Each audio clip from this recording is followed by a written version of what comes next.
شەوتان باش. ئەم شەو کوردستان 24 میوانی ماڵی شەهید پێشرە و شەهید ژینای تەمەن 11 ساڵە. دڵنیام ئەم شەو ڕۆحی ئەوان بە سەرسەری ئێمەوەیە و ئێستاش پێمان دەڵێن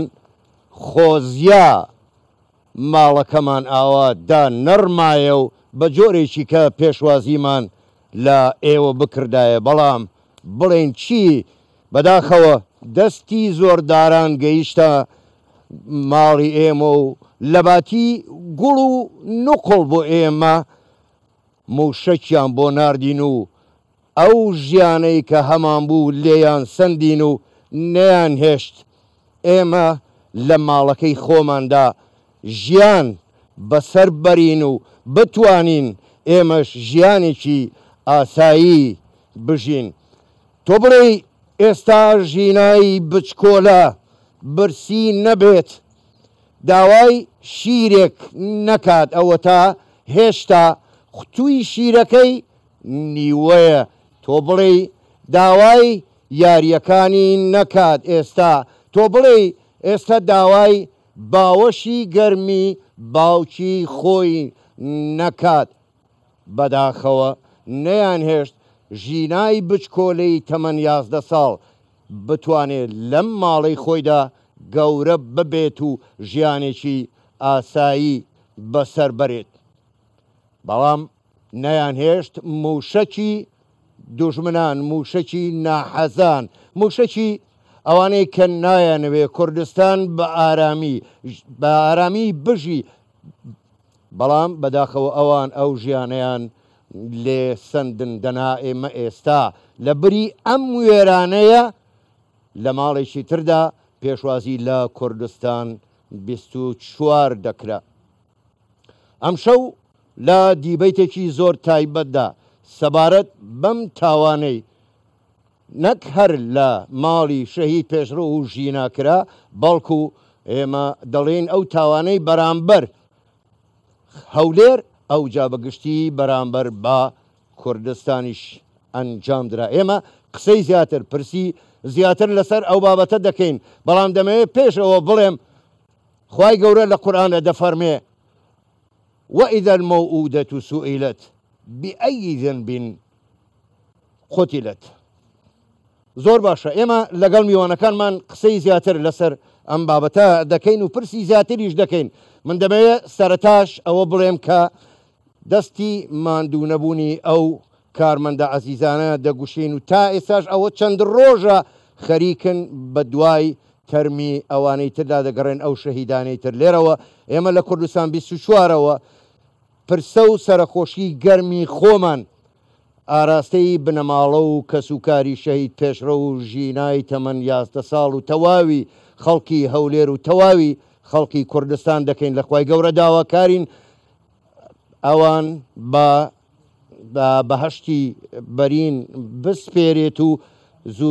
هیوای چاکبوونەوەی خێراش بۆ بریندارەکان دەخوازین. بۆ ئەم شەو لەگەڵ میوانەکانمان کە قسەی زیاتر دەکەن زۆر بەڕێزان موسا ئەحمەد سەرۆکی دەستگای خێرخوازی بارزانی، هەروەها دکتۆر بەشیر حەداد مامۆستای ئاینی و جێگری پێشووی سەرۆکی پەرلەمانی عێراق، کاک ئەحمەد ڕێکانی سەرۆکی یەکێتی وەبەرهێنانی کوردستان، هەروەها موقەدەم کاروان میراودەلی گوتەبێژی بەرگری شارستانی هەولێر، هەمومان پێکەوە ئێمە لە ماڵەکەی ژینای تەمەن 11 مانگ میوانین. لێرەوە دەمانەوێت ئەو دیبەیتە بکەن، لێرەوە دەمانەوێت ئەو قسەیە بکەین، بڵێن ئاخر دەبێ خەڵکی کوردستان چ تاوانێکیان کردبێت ئەبێت تەنها وەکو سەرۆکی حکوومەتی هەرێمی کوردستانی دەڵێ دەمانەوێت بە ئاشتی لە نێو ماڵی خۆمان، لە وڵاتی خۆمان، لە شاری خۆمان بە ئاسایش و بە ئارامی بژین و دەمانەوێت وڵاتی خۆمان بەرەو پێش بەرین. بەڵام بەداخەوە نایانەوێت ناحەزان دوژمنانی خەڵکی کوردستان ناهێڵن ببینە دەوڵەت، ناشێڵن لە وڵاتەکەی خۆمانە لە هەرێمەکەی خۆمان کە بەشێکیشە لە عێراق، ناهێڵن بە ئارامی و بە ئاسایش بژین. لەلایەکەوە عێراق موچە و قوتی خەڵکی کوردستان دەبڕێ، لەلایەکەوە هێرش دەکەنە سەر گوند و دانیشتوانی ناوچە کوڕنشینەکان و دەربەدەریان دەکەن و مڵکەکانیان داگیر دەکەن لە لایەکی تریشەوە وەکو گوتم بەداخەوە دەبێ بڵێم دراوسێکەمان کۆماری ئیسلامی ئێران لەبری هاوکاری موشەکی بۆ ناردین و ژیانی لەم ماڵەش و لە ژینای تەمەن 11 مانگێک سند. زۆر باشە من دەمەوێ وردە لەگەڵ میوانەکانم وتوێژ بکەین قسەی زیاتر لەسەر ئەم بابەتە بکەین. ئەمە ناوی نانێم کارە سادەمە تاوانە، تاوانێکە دەرحەق نەک بە تەنها ئەم ماڵە کراوە بەڵکو دەرحەق بە تەواوی خەڵکی کوردستانە. کاک دکتۆر بەشیر ئێوە هەمووتان زۆر بەخێر بن سەرسەر و سەرچاوم زۆر سوپاس دەنان دنیاش زۆر ساردە سوپاس کە بەشدانن لەگەڵمان لەم دیبەتە تایبەتە سەبارەت بە ئەم وێرانکاری کە لەم ماڵەکراوە هەروەها شەهید بوونی شەهید پێشرە و ژینای تەمەن 11 مانگ. کاک دکتۆر بەشیر من لە جەنابتەوە دەست پێ یەکەم بۆ خۆت باش دەزانی خوای گەورە لە قورئاندا دەفەرمێ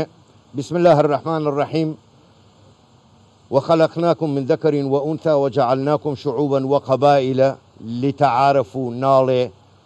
ناڵێ لتقاتلوا. هەروەها پێغەمەری گەورەی موسڵمانانی سەڵات و سەلامی خوای لەسەر بێ دەڵێ کوشتنی هەر موسڵمانێک بە بێتاوان وەکو ئەوەیە کە کەعبەی پیرۆز ڕووخێندرا بێ. جەنابەت سەرەتا وەکو مامۆستایەکی ئاینی دەمەوێت بزانم سەبارەت بەم تاوانەی دەرحەق بەم بنەماڵەیە کرا دەڵێن چی؟ بەناوی خوای گەورە مێرەبان سوپاس بۆ جەنابتان کاک فەرهاد و بەخێر هاتنی میوانە بە ڕێزەکان دەکەم. سەرەتا سەرخۆشی خۆم بۆ خۆمان و بۆ شاری هەولێر و بۆ ئەو بنەماڵەیە ڕادەگەێنم و سەرکۆنەی ئەو تاوانە گەورەیە دەکەم.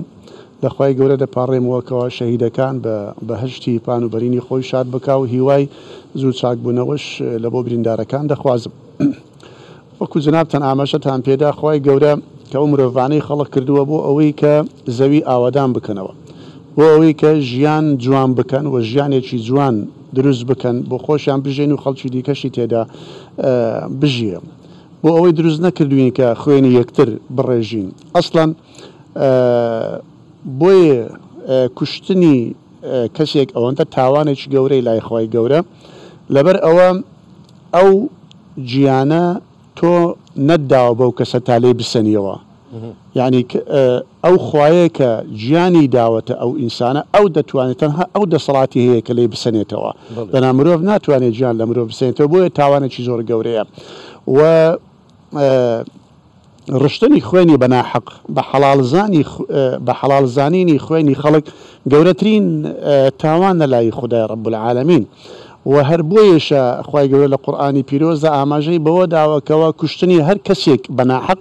وەکو ئەوە وایە تۆ هەموو بوونەوەرد کوشت بێ، هەموو خەڵکان کوشت بێ. من أجل ذلك كتبنا على بني إسرائيل أنه من قتل نفسا بغير نفس أو فساد في الأرض فكأنما قتل الناس جميعا. يعني کوشتنی کەسێک تاوانێکە وەکو کوشتنی هەموو مرۆڤایەتی وایە، بە هەمان شێوەش ژیاندنەوەی کەسێک وەکو ژیانەوەی هەموو مرۆڤایەتیەوە. جەنابتان ئاماژەتان بەوەدا کە کوشتنی کەسێک وەکو ڕوخاندنی کەعبە تێکدانی کەعبەیە، بەڵکو لە تێکدانی کەعبەش گەورەترە. یعنی تێکدانی کەعبە، ڕوخاندنی کەعبە هێشتا تاوانەکەی ناگاتە ئەوەی کە کەسێک بەناحەق بکوژرێ. لەبەر ئەوە کەعبە یان هەر شوێنێکی پیرۆز مرۆڤ دروستی کردووە، دەکرێت لە پاشان دروست بکرێتەوە بە شێوەیەکی جوانتر و باشتر. بەڵام ئەو مرۆڤە کە تۆ کوشتت تازە ناکرێتەوە و ناتوانانی بینیەوە سەر ژیان. لەبەر ئەوە زۆر تاوانێکی گەورەیە. من دەڵێم ئەوانەی کە لێرە شەهید بوون، بە تایبەتی ئەو منداڵە چاوگەشەی کە لە بەرامبەرمانە ژینای 11 مانگ، ئەگەر بەهات بایە ئەو ڕۆکێتانە لە مزگەوتێکیان بدابایە یان لە هەر شوێنێکی پیرۆزیان بدابایە، تاوانەکەی ئەوەندە گەورە نەبوو بەقەت تاوانی کوشتنی ئەو منداڵە بچووکە. بۆی ئەمە وامان لێ دەکات بەڕاستی مرۆڤایەتی بە شێوەیەکی گشتی هەمومان یعنی هەڵوەستەیەک بکەین لە بەرامبەر بە حەڵالزانینی خوێنی یەکدی. زۆر باشە مامۆستا من پێشەوەی بێمە سەر پرسیاری دووەمم دەمەوێت یەک شت بڵێ من دەمەوێت بڵێم ئەو منداڵە تەمەنی 11 مانگە، بەڵام هێندە لە ناخەوە منیش هەژاوم بەداخەوە چەند جارێک گوتم 11 ساڵ نەخێر 11 مانگ ئەو منداڵەیە کە دەرونی ئینسان دەهەژێنێ. مامۆستا من دێمە سەر خاڵێکی تر. بۆ خۆ دەزانی میلەتی کورد میلەتێکی مسلمانە، بەڵام سونە مەذهبین و لەسەر مەذهبی شافعیشین. کۆمانی ئیسلامی ئێران دەڵێ ئێمە پشتیوانی مستەزعەفینین. دەبێت لە کورد مستەزعەفتر لەسەر تاسەری جیهانە هەبێ. فەرموو کورد لە تورکیا، لە ئێران، لە سووریا خاوەنی هیچ مافێک نییە. ئەم هەرێمەی کە ئێستا ئێمە بە ئاسایش تایدا دەژین ئەمە بەرهەمی خوێنی شەیدان و ڕەنج و خەباتی 100 ساڵە. بەڵام ئایا ئەمەیە دیفاکردن لە مستەزعەفین لە باتیەوەی هاوکاری گەلی کوردستان بکرێ دەی موشک بارانی دەکەی؟ هەندێک تاوان هەیە لە هەندێک تاوانێکی دیکە بەڕاستی ناخەژێنترە و گەورەترە. ئێستا ئەو تاوانە ئەگەر لە وڵاتێکی دیکە بۆمان بەهات باە، لە وڵاتێکی با بڵین بێدین باە، یعنی بێ غیرە مسلمان باە، یعنی لەوانەیە دەمانگۆت ئەوان دینێکیان نییە، شتێکیان نییە، یعنی ئیمانیان بەخوا گەورە نییە بۆ یشتی وا دەکەن. بەڵام ئەمە زیاتر ناغدەهەژێنێ و زیاتر بریندارت دەکا کە تۆ لە دراوسەیەکەوە بۆت بێ ئەم دەست درێژیە. ئەم دراوسەیە تۆ چەند مافێکت بەسەری هەیە، ینی چەند ئیلتزاماتێک و پابندێک لە نێوانتان هەیە. یەکەم جار مافی ئەوەی کە تۆ مسلمانی ئەویش مسلمانە، بەناو مسلمان ئەوە مافی مسلمانەتیمان بەسەر ئەواندا هەیە. دووهەم مافی جیرانەتیمان بەسەر ئەواندا هەیە، دراوسێتی. سێهەم مافی مرۆڤبوون، مرۆڤایەتیمان هەیە. چوارەمیش ئەو پابندیە ئەخلاقیەیە کەوا ڕێککەوتنێکی ئەمنی هەیە لە نێوان ئەو وڵاتە و لە نێوان وڵاتی ئێمە لەوان عێراقەوە. ئەو ڕێککەوتن ئەمنیش دیسانەوە ڕێگە نادە بە و شتانە. بۆیە ئەمە بەڕاستی وا دەکا کە یعنی خەڵک گومان بکە لەو هەموو شتانەی کە باسی لێوە دەکرێت و ئێمە چاوەڕوانی ئەوەمان دەکرد کە دەستی ئاشتی لەوێ ڕابۆمان بێ، چاوەڕوانی ئەوەمان دەکرد کە ئەو هەرێمە بچکۆڵانەیە لە باشووری کوردستاندا ئەوان ببنە یارمەتی دەرێک بۆ ئەوەی ئێرە وەکو پێگەیەکی ئاسایش پارێز، وەکو پێگەیەکی ئاشتی خواست لێرەدا ئەوان برەو بەو شوێنە بدەن و پەرەی پێ بدەن بۆ ئەوەی خۆشیان تێدای ساحەت بکەن و خۆشیان تێدا ئەوە بەرژەوەندەکانی خۆشیان لێرە دەکرا لە پەیوەندیەکی مرۆڤانە، لە پەیوەندیەکی جیرانەتی، لە پەیوەندیەکی دۆستانە لەگەڵ ئەواندا بەدی بهێنن. بەدام بەداخەوە وەکو جەنابتان ئاماژەتان پێدا لە جیاتی نقڵ و لە جیاتی گوڵ و لە جیاتی دەست درێژکردنی دەستی ئاشتی بۆ ئێمە لە جیاتی یارمەتیدانمان، بەڵام ئەوەش لەبیر ناکرێ وەکو گەلانی ئێران بەڕاستی لەبیر ناکرێت کە زۆر مووقفی باشیان هەبووە لەگەڵ ئێمە، زۆر جاری وایە دەرگاکانی خۆیان وڵاتی خۆیان کردوتەوە، یعنی لە زۆر وەختی ناهامەتیدا پشتیان گرتوین و لەگەڵمان هاو هەڵوێز بووین. بەڵام بەداخەوە ئەم مووقفە و چەندین جاری دیکە کە تەماشا دەکەین دەستدرێژی دەکرێت بۆ سەر شاری هەولێر، ئەمە وا دەکە بریندارمان دەکات زیاتر. وەکو شاعری عەرەبیش دەڵێت تۆ ئەگەر ئەزیەتێک لە نێزیکەوە بۆت بێ ئەمە زیاتر ئەزیێتە دەدا. وەظڵم ذەوی القوربا ئەشەد مەضاضەة من وەقع السهام المهند. زۆر باشە کاک دکتۆر بەشی، من دوایی دەگەڕێمەوە لای تۆ. کاک موسا دێمە لای جەنابەت ئێوە سەرۆکی دەستگای خێرخوازی بارزانین و بە بەردەوامیش یەکێکن لەو دەستگایانەی کە بەهانای خەڵکی لێقەوماوە چوون دیارە، نەکرد لە کوردستان لە زۆر شوێنی تریش شوێن پەنجەتان دیارە. من دەمەوێت لەسەر هاوکاریکردنی شەهید پێشرە و لە بواری خێرخوازیدا چەندێک هاوکار بۆ چەندێک هاوکاری خەڵک بۆ ئێمە باسی کارەکانی تری دوایی دەکەین، بەڵام لە بواری خێرخوازی ئەوەی کە بیستومانە ئەوەی کە قسەی لەسەر دەکەن چەندێ هاوکاری لێقەوماوان و چەندێ هاوکاری خەڵکانێک بوون کە پێویستیان بە هاوکاری ئەو بوو بێ. بە ناوی خۆی گەورە سەرەتا سەرخۆشی لە جیهانی مرۆڤایەتی دەکەین، لە کوردستانیان دەکەین کە بەداخەوە وەکو جەنابەت ئاماژەت پێدا مرۆڤایەتی لەو ئانوساتەدا ڕوبەڕووی کارەساتێکی دەو شێوەیە دەبێتەوە. بەتەئکید ئەوەی کە ئێمە دەیبینین و ئێستا لێرەین ئەمە هیچ جیاوازیەکی نییە لەگەڵ ئەنفال، هیچ جیاوازیەکی نییە لەگەڵ ئەو تاوانە قێزەوەنانەی کە ڕژێمی سەدام دەرحەق بە مرۆڤایەتی دەیکرد، نەک دەرحەق بە گەلێک بە تەنها، بەڵکو دەرحەق بە مرۆڤایەتی کراوە. ئێمە بۆیشە ڕووی دەممان دەکەینە گەلانی ئێران کە پێیان دەڵێن ئەو شتەی کە کراوە بە تەئەکید، یعنی پێش ئەوەی ئازار بە ئێمە بگەێنێ ئازار بە ئەوان دەگەێنێ، چکو ئەمە تاوانێکە ئەنجام دراوە بۆ ئەوەی مەسافە یان ئەو پەیوەندیەی کە هەیە لە ناوبینی ئەو گەلانەدا، بە تایبەتیش کە ئێمە دوو گەلی جیرانی، بەڕاستی ئەمە تا مێژووە دەمێنێتەوە و کاریگەری خۆی دەبێت لەسەر مرۆڤەکان. و دڵنیاشم ئەمە بە ئەنقەس کراوە، بۆوە کراوە کە تەئسیر بکە لەو پەیوەندیە کە بەداخەوە هەمومان. بۆچی موسا نایانوێ ئەو پەیوەندیە بمێنێ؟ بۆچی دەیانەوێ ئەو پەیوەندیە تێک بدەن؟ ئەزانی ئێمە کە تەماشای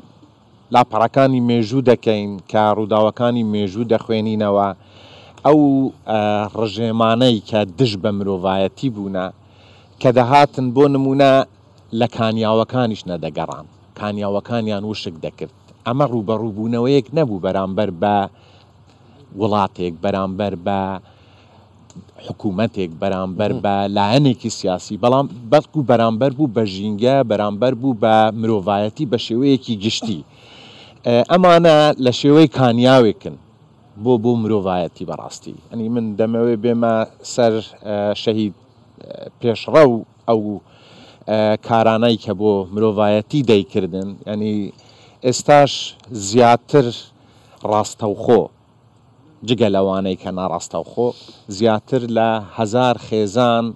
سوودمەندن لە پرۆژەکانی ئەم پیاوە، پرۆژە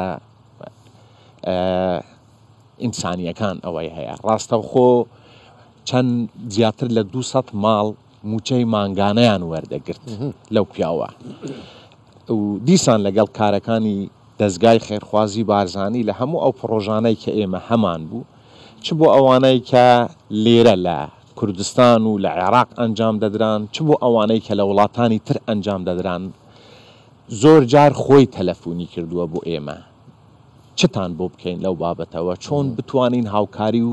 هەماهەنگیتان لەگەڵ بکەین. بۆیشە دەڵێم ئەمانە وەکو کانیاوێکن، ینی ئەمە هەوڵێک نییە بەرامبەر بە کەسێکی عسکەری یان کەسێکی سیاسی، بەڵکو ئەوە هەوڵێکە بەرامبەر بە هەموو میلەت، بەرامبەر بە مرۆڤایەتی ئەوەی کە ئەنجام دراوە. من دڵنیام گەلانی ئێران پێش ئێمە ئەمڕۆ داغبارن، ئاماژەشم پێدا، و ئەمە بەڕاستی کارەساتێکی مرۆڤیە، بە تایبەتیش کە ئێمە ئەو دیمەنانە دەبێنن وەکو جەناب شت باست کرد، ئەنفال دێتە پێش چاومان. ئەوەی کە ئێستا هەیە کیمیاباران دێتە پێش چاومان، کە چۆن لە هەڵەبجە و لە ناوچەکانی تر خەڵکی کوردستان کیمیاباران دەکرات، ئەو هەماڵی خۆیان بەجێ دەهێشت، یان ئەوانەی ئەنفال دەکران. ئەمە پاشماوەی ئەنفاڵی منداڵەکانی ئێمەیە کە بەو شێوازە. دڵنیامە ئەوانەی کە ئەو کارە ئەنجام بدەن بۆیان بلوێت کاری تریش دەرحەق بە منداڵانی تریش دەکەن، بە خەڵکی تریش دەکەن. ئێمە بۆ زۆر زیاتر پەرۆشترین وەکو لایەنێکی ئینسانیان، وەکو مؤسسەیەکی مرۆڤی کە هەم لە کوردستان و لە ناوچەکە وەکو جەناب شت ئاماژەت پێدا ڕۆڵمان هەیە، هەمیش لە چەندین پلاتفۆرمی مرۆڤی لەسەر ئاستی جیهان و UN ئێمە ئەندامین. ئەم کارە ساتانە کە بەو شێوازە دەکرێت، ئەمە برینی قۆڵ لە جەستەی مرۆڤایەتی دەهێڵێتەوە. ئەمە ئەرکی هەموو لایەکمان قورستر دەکات. کاک موسا دەتانەوێت چی بڵێنەوەی پەیوەندیتان هەیە لەگەڵ UN، لەگەڵ زۆربەی ڕێکخراوە خێرخوازی جیهانیەکان، دەتانەوێت سەبارەت بەم ڕووداوە، سەبارەت بەم تاوانەی کە دەرحەق بە خەڵکی کوردستان نەکەر بە کاک پێشرە و ژی ناکراوە، دەتانەوێت چ دەنگە بگەێنە ئەوان؟ بەڕاستی دەبێ بەدەنگ بێن، ئەبێ بەدەنگ بێن، یعنی ئیشی منەظەماتی ئینسانی، ئیشی هەموو ئەو پلاتفۆرمە جیهانیانەی کە باس لە مرۆڤ و بەهاکانی مرۆڤ و مرۆڤایەتی دەکەن، ئەوە نییە تەنها لە کارەساتەکاندا بە پەنای خەڵکیەوە بچن و پارەنانێکیان بدەنێ، قودیەشیرێکیان بدەنێ، قێمەیەکیان بدەنێ، بەڵکو ئێمە وەزیفەمانە پێش ئەوەی ئەو ڕووداوانە بەو شێوازە گەورە ببن قسە بکەین لەسەریان، چونکو قسەی ئەو ڕێکخراوانە بە تەئکید کاریگەری خۆی هەیە. ئەبێ هەمویان بەدەنگ بێن لەسەر کارەساتێکی لەم شێوەیە و من تەمەنا دەکەم کە ئێمە لایەنە پەیوەنددارەکان لە حکوومەتی هەرێمی کوردستان هەوڵ بدەن ینی هەموو قۆنسڵیەکان نازانم من پێم وایە ژمارەیەکی زۆریان هاتوون ئێرە بەڵام هەموو بیان بێن ئەم دیمەنانە ببێنن ئەوەی کە ئێمە لێرە هەمانە و ئێمەش بەش بە حاڵی خۆمان لە ڕێگای ئەو پەیوەندیانەی کە هەمان بووە لەگەڵ ڕێکخراوەکان لەگەر کەسایەتیەکان قسەمان کردووە کە ئەبێ ئێمە قسەمان هەبێت بۆ کارەساتێکی لەو شێوەیە ئەبێ ئێمە قسەمان هەبێت ئەبێ ئێمە هەنگاو بنێن ئەبێ ئێمە هەڵوێستمان هەبێت بۆ ئەوەی مرۆڤایەتی شتی لەمە خراپتر بەخۆیەوە نەبێنێتن. زۆر باشە کاک موسا من دڵنیام ینی بنەماڵەی کاک پێشرۆ شەهید پێشرۆ بەردەوامە بن لە ئەو کارە خێرخوازیانی کە ئەو ئەنجامی داوە حتمما ئەو ڕێگای ئەو بەر نادەن چکۆکو ئێوەش ئاماژەتان پێدا چەندین خێزان چەندین کەس لەلایەن کاک پێشرەوە شەهید پێشرەوە هاوکاری کراون هیوادارم کە ئەو ڕێچکەی ئەو بەردەوام بێ و بەردەوامیش دەبێت. کاک ئەحمەدێمە لای جەنابەت سەرۆکی یەکێتی وەبەرهێنانی کوردستانی کاک پێشرە و یەکێک لە بەرهێنەرەکان بووە بەڵام پرسیار ئەمە نییە پار ماڵی بەرهەمهێنەرێکی تر لە هەرێمی کوردستان کرایە ئامانج و کرایە بەرموشک ئەم ساڵ بە هەمان شێوە ماڵی بەرهەمهێنەرێک و تایدا خۆشی و منداڵەکەشی شەهید بوو باقی منداڵەکانیشی بریندارن بەڕای ئێوە بۆچی دەیانەوێ وە بەرهێنەران و بە دیاریکراویش بەرهەمهێنان لە کوردستان شکست بێنن بۆچی چاویان بەرایی نایە بە پێشکەوتن و ئەو وەبەرهێنانەی کە لە کوردستان هەیە بەناوی خۆی گەورە میهرەبان بەداخەوە کە ئێمە ئەمڕۆ لەم شوێنە کە ئەمە شوێنێک بوو بۆ پێشوازیکردن لە خەڵکی ئەوانەی کە دەستیان لە ئەوەدانکردنەوەی کوردستان هەبوو ئێمە ئەمڕۆ سەرخۆشی لە خۆمان و لە بەناوی هەموو وەبەرهێنانی کوردستان لە خۆمان و خانەوادە و هەموو شاری هەولێر دەکەین بە لەدەستدانی کەسایەتێک کە بەڕاستی سمبولێک بوو لە سمبولەکانی ئاوادانکردنەوە کە ڕەمزێک بوو هەرچی شتی جوانەکە ئەم وەبەرهێنەرە کە وەبەرهێنەرێکی ڕاستی گەورە بوو بە لەدەستدانی خساراتێکی گەورەیە بە ئێمە وەکو وەبەرهێنەران و هەر وەکو شاری هەولێر و ملەتی ئێمە بەگشتی بەڕاستی ئەم کارە کە بە دەستنیشانکردنی یان بە لەناو بردننی کەسێکی وە یان وەبەرهێنەکانی کوردستان کە پێشتریش بەڕێز باخچەی بەڕێز شێخ باس کە دەستنیشان کرا و لێدرا کە ئەمانە کارێکن خەڵکانێک هەنە چاویان بەو ئاوەدانیە و ئەو پێشکەوتنەی لەکە لە کوردستان هەیە کە چاویان پێ هەڵناسیتن بە هەموو شێوازێک هەوڵ دەدەن کە ئەم پێشکەوتنە بوەستێنین ئەمە کارێکی بەڕاستی نابەجێە و بە بۆچوونی ئێمە ئەمە پێش ئەوەی زەرەر بە هەرێمی کوردستان بدات پێم وایە زەرەر بە خەڵکی تر دەداتن چونکە ئێمە وەکو هەرێمی کوردستان بووینە شوێنێک بوو ساختکردنەوەی کاڵاو بوو بلێن هەموو کەرەستەی ئەم وڵاتە کە ئێمە بە خۆمان زەرەر بە ئێمە بکەویتن لە نەتیجە زەرەر بە ساڵانە هەر هاوردە لە ئێرانەوە زیاتر لە 6 ملیار دۆلارە کە بدێ بۆ هەرێمی کوردستان بەڵێ ئێمە ئەوەی کە وەکو لە جانبی ئابووری کە باسکەن طبعاً سنووری ئێمە لەگەڵ ئێران زیاتر لە 600 کیلومترە کە 6 خاڵی سنووری هەیە کە ساڵانە وەکو جەنابەت باست کرد لە 6 تا 8 میلیارد چاڵاکی ئابووری هەیە کە ئەمە بەڕاستی هەر وەستانێک یان هەر کارێکی خراپ لەم دەبەرە بە نەتیجە بە سلبی دەگەڕێتەوە سەر ئەم وڵاتە کە ئەبێتن بیر لەوە بکەنەوە کە ئەم کارانە دووبارە نەبنەوە. باش کاک ئەحمەد ئێوە وەکو وەبەرهێنەران ینی بەشێکن لەو پرۆسەی کە لە کابینەی نۆهەمی حکوومەتی هەرێمی کوردستانیش بڕیاری لە دراوە کە ژێرخانی ئابووری هەرێمی کوردستان پتە بکرێ گەورە بکرێ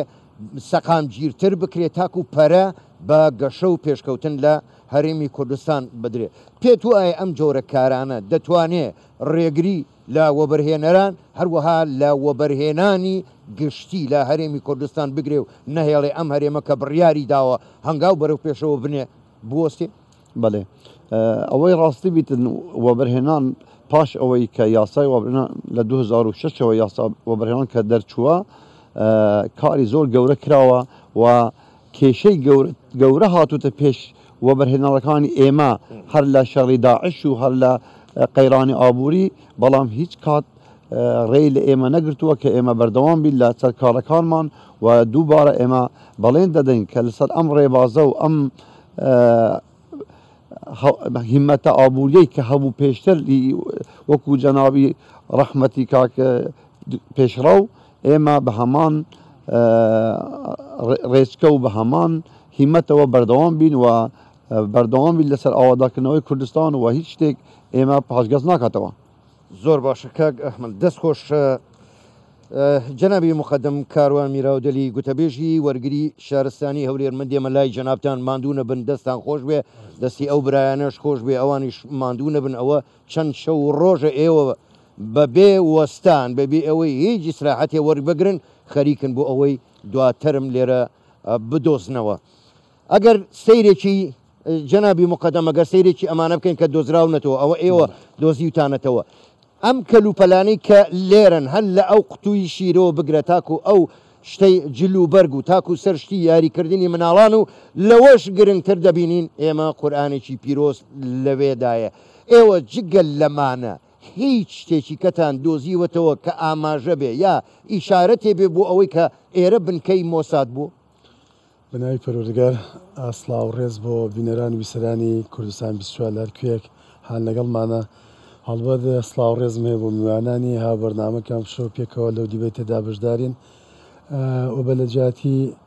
ڕێز بەڕێوەبەری بەرگری شارستانی هەرێمی کوردستان و بە لە جیاتی هاوڕێ و هاوپیشەکان مەفسەران و کارمەندان ئێمەش پرسە و سەرخۆشیمان هەیە بۆ ماڵباتی ئەم شەیدە بە ئەمانەی کە لەم کارە سادەدا گیانیان سپار. بەڵێ ئێمە ئەم شەو 5 شەوە لێرن لەمیانەی پرۆسەی بەڵێ لە پرۆسەی گەڕان و پشکنینەکانمانە ئەمەی کە بە ڕێزت ئاماژەت پێدا بەشێکی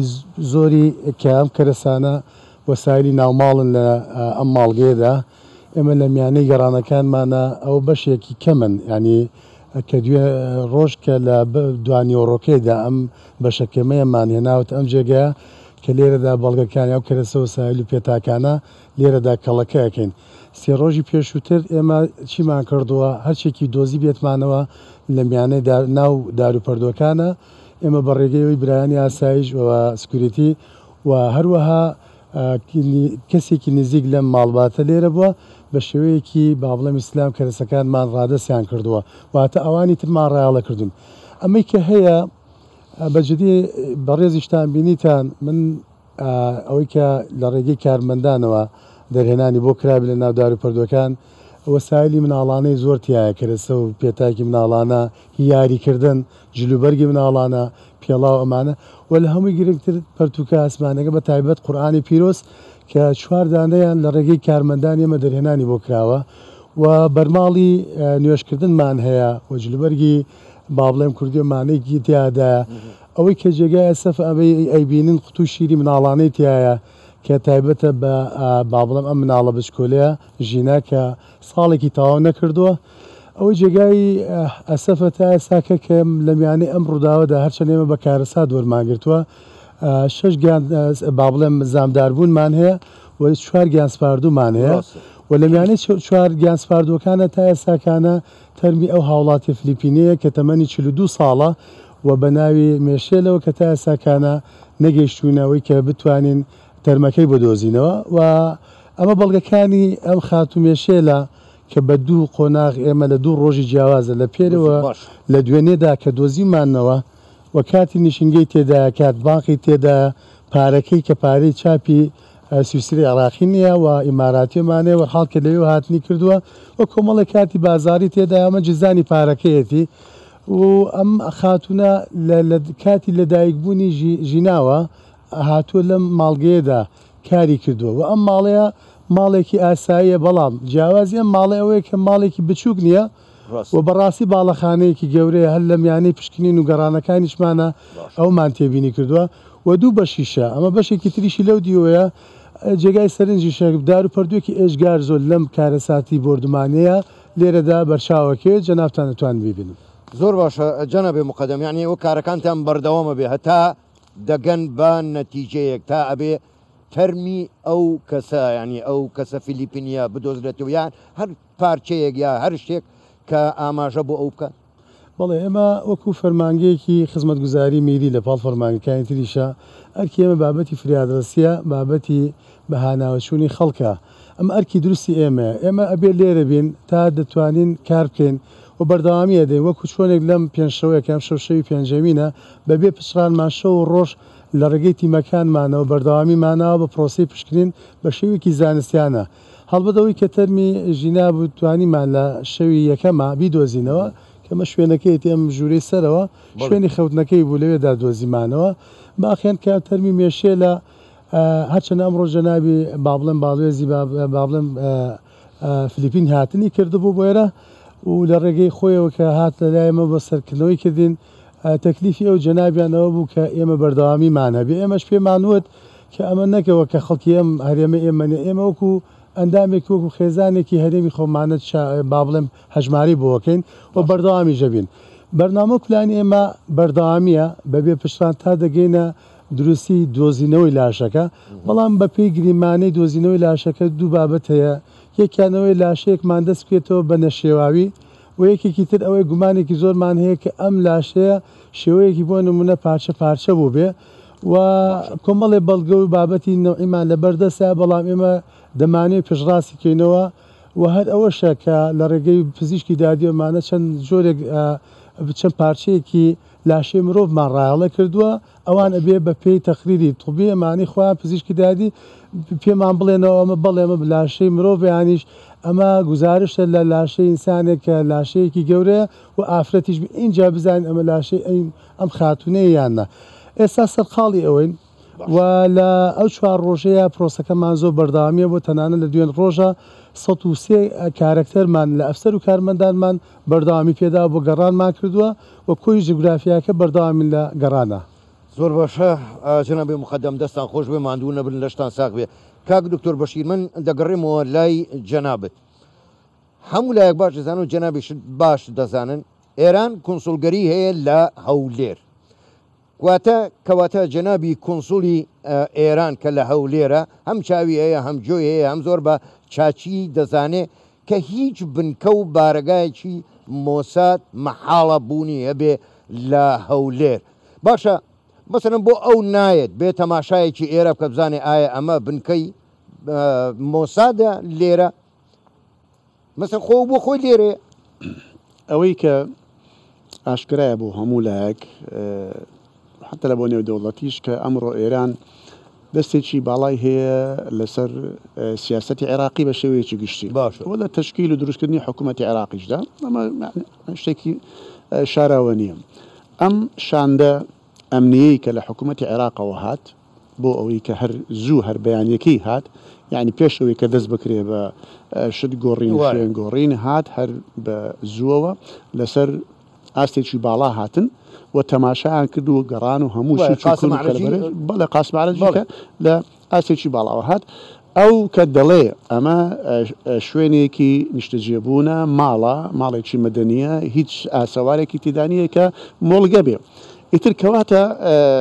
ئێران دەبێ باوەڕ بەوە بکە لەبەر ئەوە ئەمە یعنی حکوومەتی هەرێمی کوردستان نییە وا دەڵێ بەڵام حکوومەتی عێراقە وا دەڵێ لەلایەکی دیکەشەوە وەکو جەناتان ئاماژەتان پێدا یعنی دەکرا بەڕێز کورسڵی ئێران بێویش تەماشاک بکە و دڵنیایی بدە ئەگەر چ گومانێکیە یان ئەگەر چ زانیاریەکیان هەیە وەکو بۆ خۆیان دەڵێن کە زانیاریان هەیە و تەواو بازانێنەکان بدا بزانین لەکوێ و چۆن و چۆنی و مەسەلەکانەوە خاڵێکی دیکەش ئەوەیە کە ئەوەگەر ئەوان بەڕاستی ینی لە بەدوای مۆساد و بەدوای ئیسرائیلەوەن خۆ ئیسرائیلەوەندە دوور نییە ئەو ڕۆکێتی کە ینی هاتە ئێرە ینی وەکو باسی لێوە دەکرێت کە لە ساعتێکدا 3800 کیلومتر دەبڕێ ینی بە ئاسانی دەتوانێت لەوێڕ بگاتە تەلئەویب بگاتە مۆساد باشە بۆ تۆ هەر لە ماڵی مۆساد نادەی بۆ دەگەڕی لە شوێنێکی دیکە کە لەوانەیە مۆساد بێ ئەمە بەڕاستی خۆی لە خۆیدا ینی جێگەی پرسیارە بۆیە ئەمە من پێم وایە ئەمە هەندێک بڕوو بەهانەیە دێنێتەوە دەنا مەسەلەکە ئەمە من پێم وایە ئەمە بەشێکە یان لاپەڕەیەکە لە لاپەڕەکانی ئەو شەڕەی کە لەگەڵ هەرێمی کوردستان دەکرێت لە لایانی ئابوووریەوە لە لایانی سیاسیەوە لە لایانی هەموو لایەنەکان ئەوەش دیسان بەشێکە لەو زۆر باشە کاک دکتۆر بەشیر ئەگەر بینە سەر بوونی ئەمریکا لە عێراق ئەمریکا کاروتە عێراق بەپێی ئیتیفاقێکە لەگەڵ حکوومەتی عێراقیە کراوە و بەتەنیا ئەمریکا لە هەرێمی کوردستان نییە بۆ خۆ دەزانی گەورەترین باڵوێزخانە لە سەرتاسەری جیهانە باڵوێزخانەی ئەمریکایە لە بەغدا کە هەر لە بن فڕۆکەخانەی بەغداوە دەست پێکە تا ناوچەی سەوز لە زۆر ناوچەی تر وەکو حەبانیە وەکو ڕەمادی ئەوان هەن ئەگەر مەسەلەکە ئەمریکا بێ کەشتیگەلی ئەمریکایی بە تەواوی ئەوە تا لە کەنداوە خۆفیشەکی کڵاشی کۆفیش دەگاتێ باشە وەکو ینی بەڕای ئێوە جێگری سەرۆکی پەرلەمانی عێراقیش بوونی باشە ئەگەر دژایەتێکە ئێرانە ئەگەر دژایەتەکە ببوورە ئەمریکایە فەرمونون ئەوە تا ئەمریکا بۆ لەوێ لێنادەن بۆچی ماڵی هاوڵاتیانی خەڵکی کوردستان دەکەنە ئاماج ئەمە دوو جارە لەم ناوچێ لەو شوێنە دەدرێت لێرە و لە شوێنێکی نزیک لە ماڵی بەڕێز شێخ باس لە هەردوو جارەکەدا کنسولگەری ئەمریکا لەوانەیە کەمتر لە کیلۆمەترێک لێرە دوو ینی باشە خێرە تۆ ئەو هەموو زەرەر و زیانە لە ماڵ و لە حاڵی خەڵک دەدەی و خەڵک دەکوژی و منداڵ دەکوژی بەڵام بەردێک و خشتێکی ئەم کنسولگەریە زیانی پێنەگا ناتوانێت بەڵێ دەتوانێت بەڵام ئەمە دیارە مەبەستیان ئەوێ نییە لە پاشەوەکو جەنابی گوتت ئەمە یعنی ڕێککەوتنێکی سیاسی هەیە ڕێککەوتنێکی نێودەوڵەتی هەیە لە نێوان حکوومەتی عێراقی و لە نێوان ئەم هێزی ماوەیمانان ئەمانە بەپێ ڕێککەوتنی حکوومەتەوە لەوەیە یعنی حتا تەنانەت کە لە ساڵی 2019 بوو کە بڕیارێک لە پەرلەمانی عێراق دەرچوو بۆیەکەوە هێزی بیانی دەربچێت ئەو کارژی گوتمان کاکە ئەمە ئیشی پەرلەمان نییە ئەمە ئیشی حکوومەتە حکوومەت دەتوانێت بە بڕیارێک چۆن ڕێککەوتەکەی کردووە دەتوانێت بە بڕیارێک ڕێککەوتنەکە هەڵوەشێنتەوە ئێستاش ئەمە حکوومەتی عێراق دەتوانێت وا بکە بەڵام حکوومەتی عێراق بۆ خۆشی قەناعەتی بەوە نییە کە دەرچوونی هێزەکانی بیانی لە بەرژەوەندی عێراقا ئەمڕۆ بەڕاستی بار و دۆخی عێراق بار و دۆخی ناوچەکەمگیرە ینی لە هەموو کاتێکە داعش بەوە هەیە بۆیە ئەمە یعنی باشە تۆ ئێستا لە بوونی ئەم هێزان ئەمانەوا دەکەن باشەگەر لە نەبوونیدا دەبێت چی بکەن هەندێک بڕوو بیان و دیکە دەبێتەوە کاک فەرهاد مەسەلە بیستمان وتیان ئەوەی ئەو باڵێن کارەساتی کە لە کرمان لە شاری کرمان ڕوویدا ئەویش دیسان ینی جەرگمان پێ دەهەژێ ینی ئەو کاتی شێمە سەرکۆنەما ینی سەرکۆنە کرا چ لەسەر ئاستی هەرێم چ لەسەر ئاستی مەثەنتاچی لە سەرکۆنەکرا پێمان ناخۆش و بەڕاستی دەڵێن ئەمە تۆڵەکردنەوەی ئەوەیە لێرەدا باشە ئەوەیە کە ئەو کردەوەی کە لە کرمان کرا خۆ دیارە داعش بە خۆی بە ئاشکرا گوتی ئێمەین باشە خێرە تۆ داعش دەیکە بەڵامە تۆ تۆڵەکەی لێمە دەستێنیەوە لەلایەکی دیکە ئەو ئەم درۆنانەی کە دەهات یان دێن لە هەندێک لایانی دەرچوو لە یاساوە دێتە سەر شاری هەولێر دەڵێ وەڵا ئەمە لە تۆڵەی غەزەیە باشە تۆ ئیسرائیل لە غەزە دەدات و دەی تۆڵەکەی لە من دەکەیەوە یعنی یان لە کرمانەوەی دەدەیت تۆ لە من دەکەیەوە خۆی ساری گەلک دوور نییە دەتوانێت بچی ئەم قەواعید ئەسکەریانش چ ئێرانی چ ئیسرائیلی بێ ئەوە تا لە کەندا زۆرە لە وڵاتی دیکە زۆر لە شوێنی دیکە زۆرە تۆ لە ناو خۆتدا کە نەتوانی مسەیتر بی بەسەر ئەوەی کەوا مۆساد بێ کەسێکی دیکە یعنی کەسێکی تۆ بکوژێ و زانای تۆ بکوژێ تۆ دەی لێرە لێ دەدەی ئەمە ینی بەڕاستی وەکو بە ڕێزانش باسییان کرد یعنی دیارە ئامانجەکە دیارە ئامانجەکە تێکدانی ئەمن و ئاسایی شەرێمە ئامانجەکە تێکدانی ئەو ئاوەدانەیە کە لە هەرێمی کوردستاندا هەیە ئامانجەکە ئەوەیە کە خەڵکی یان وەبەرهێنانی نێوخۆیی و بیانی بترسێنن بەوەی کە واز بێنن من پێم وایە ئەو ئامانجەی کە هەیەیان بۆ تەرعیکردن و بۆ چەماندنەوەی هەرێمی کوردستان و بۆ ئەوەی کە ئیرادەی خۆیان فەرزکەن بەسەر ئیرادەی هەرێمی کوردستان پێم وایە سەرکەوتوونە باش کاک دکتۆر بەشیر یەک پرسیاریکە دێتە گۆڕێ ئەمەیان زۆر گرنگە هیوادارم ینی زۆر بەڕاشکاوانە وەڵام دەیتەوە هەرێمی کوردستان بەشێکە لە عێراق سەقامگیری هەرێمی کوردستان ینی سەقامگیری عێراق ینی لە دوای ئەم تاوانەی کە کرا من دەڵێم تاوانە بردومانی ئەم ماڵە بە موشک عێراق ڕاستە دەڵێ سکاڵای تۆمار کردووە یاخود ناڕزایی دەربڕیوە ئایا بە تەنها ئەوە بەسە بۆ ئەوەی جارێکی کە هەرێمی کوردستان نەکەوێتەوە بەرموشک باران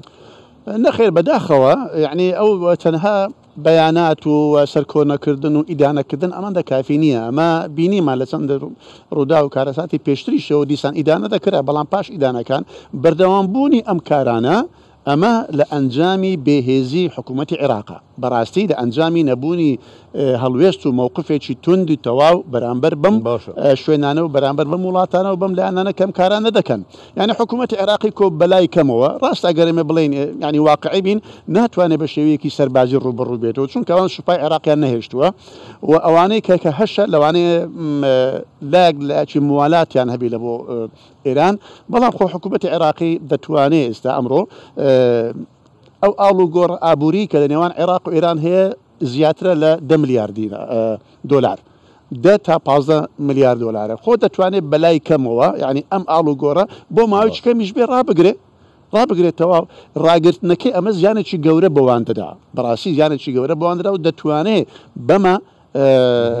یعنی ڕیسالێک بگەینێ پەیامێک بگەینێ دەتوانی باڵوێزی خۆی لە ئێران بکشێنێتەوە و باڵوێزی ئێران بەلای کەم لە عێراق نەیەڵێ ئەمە یعنی کەمترین شتە کە ئەگەر بتوانێت بیکە بەڵام ئەگەر بتوانێت گوتمان حکوومەتی عێراقیش من پێم وایە دەست بەستراوە ناتوانێت لە بەیاننامەیەک زیاتر هیچی دیکە بکە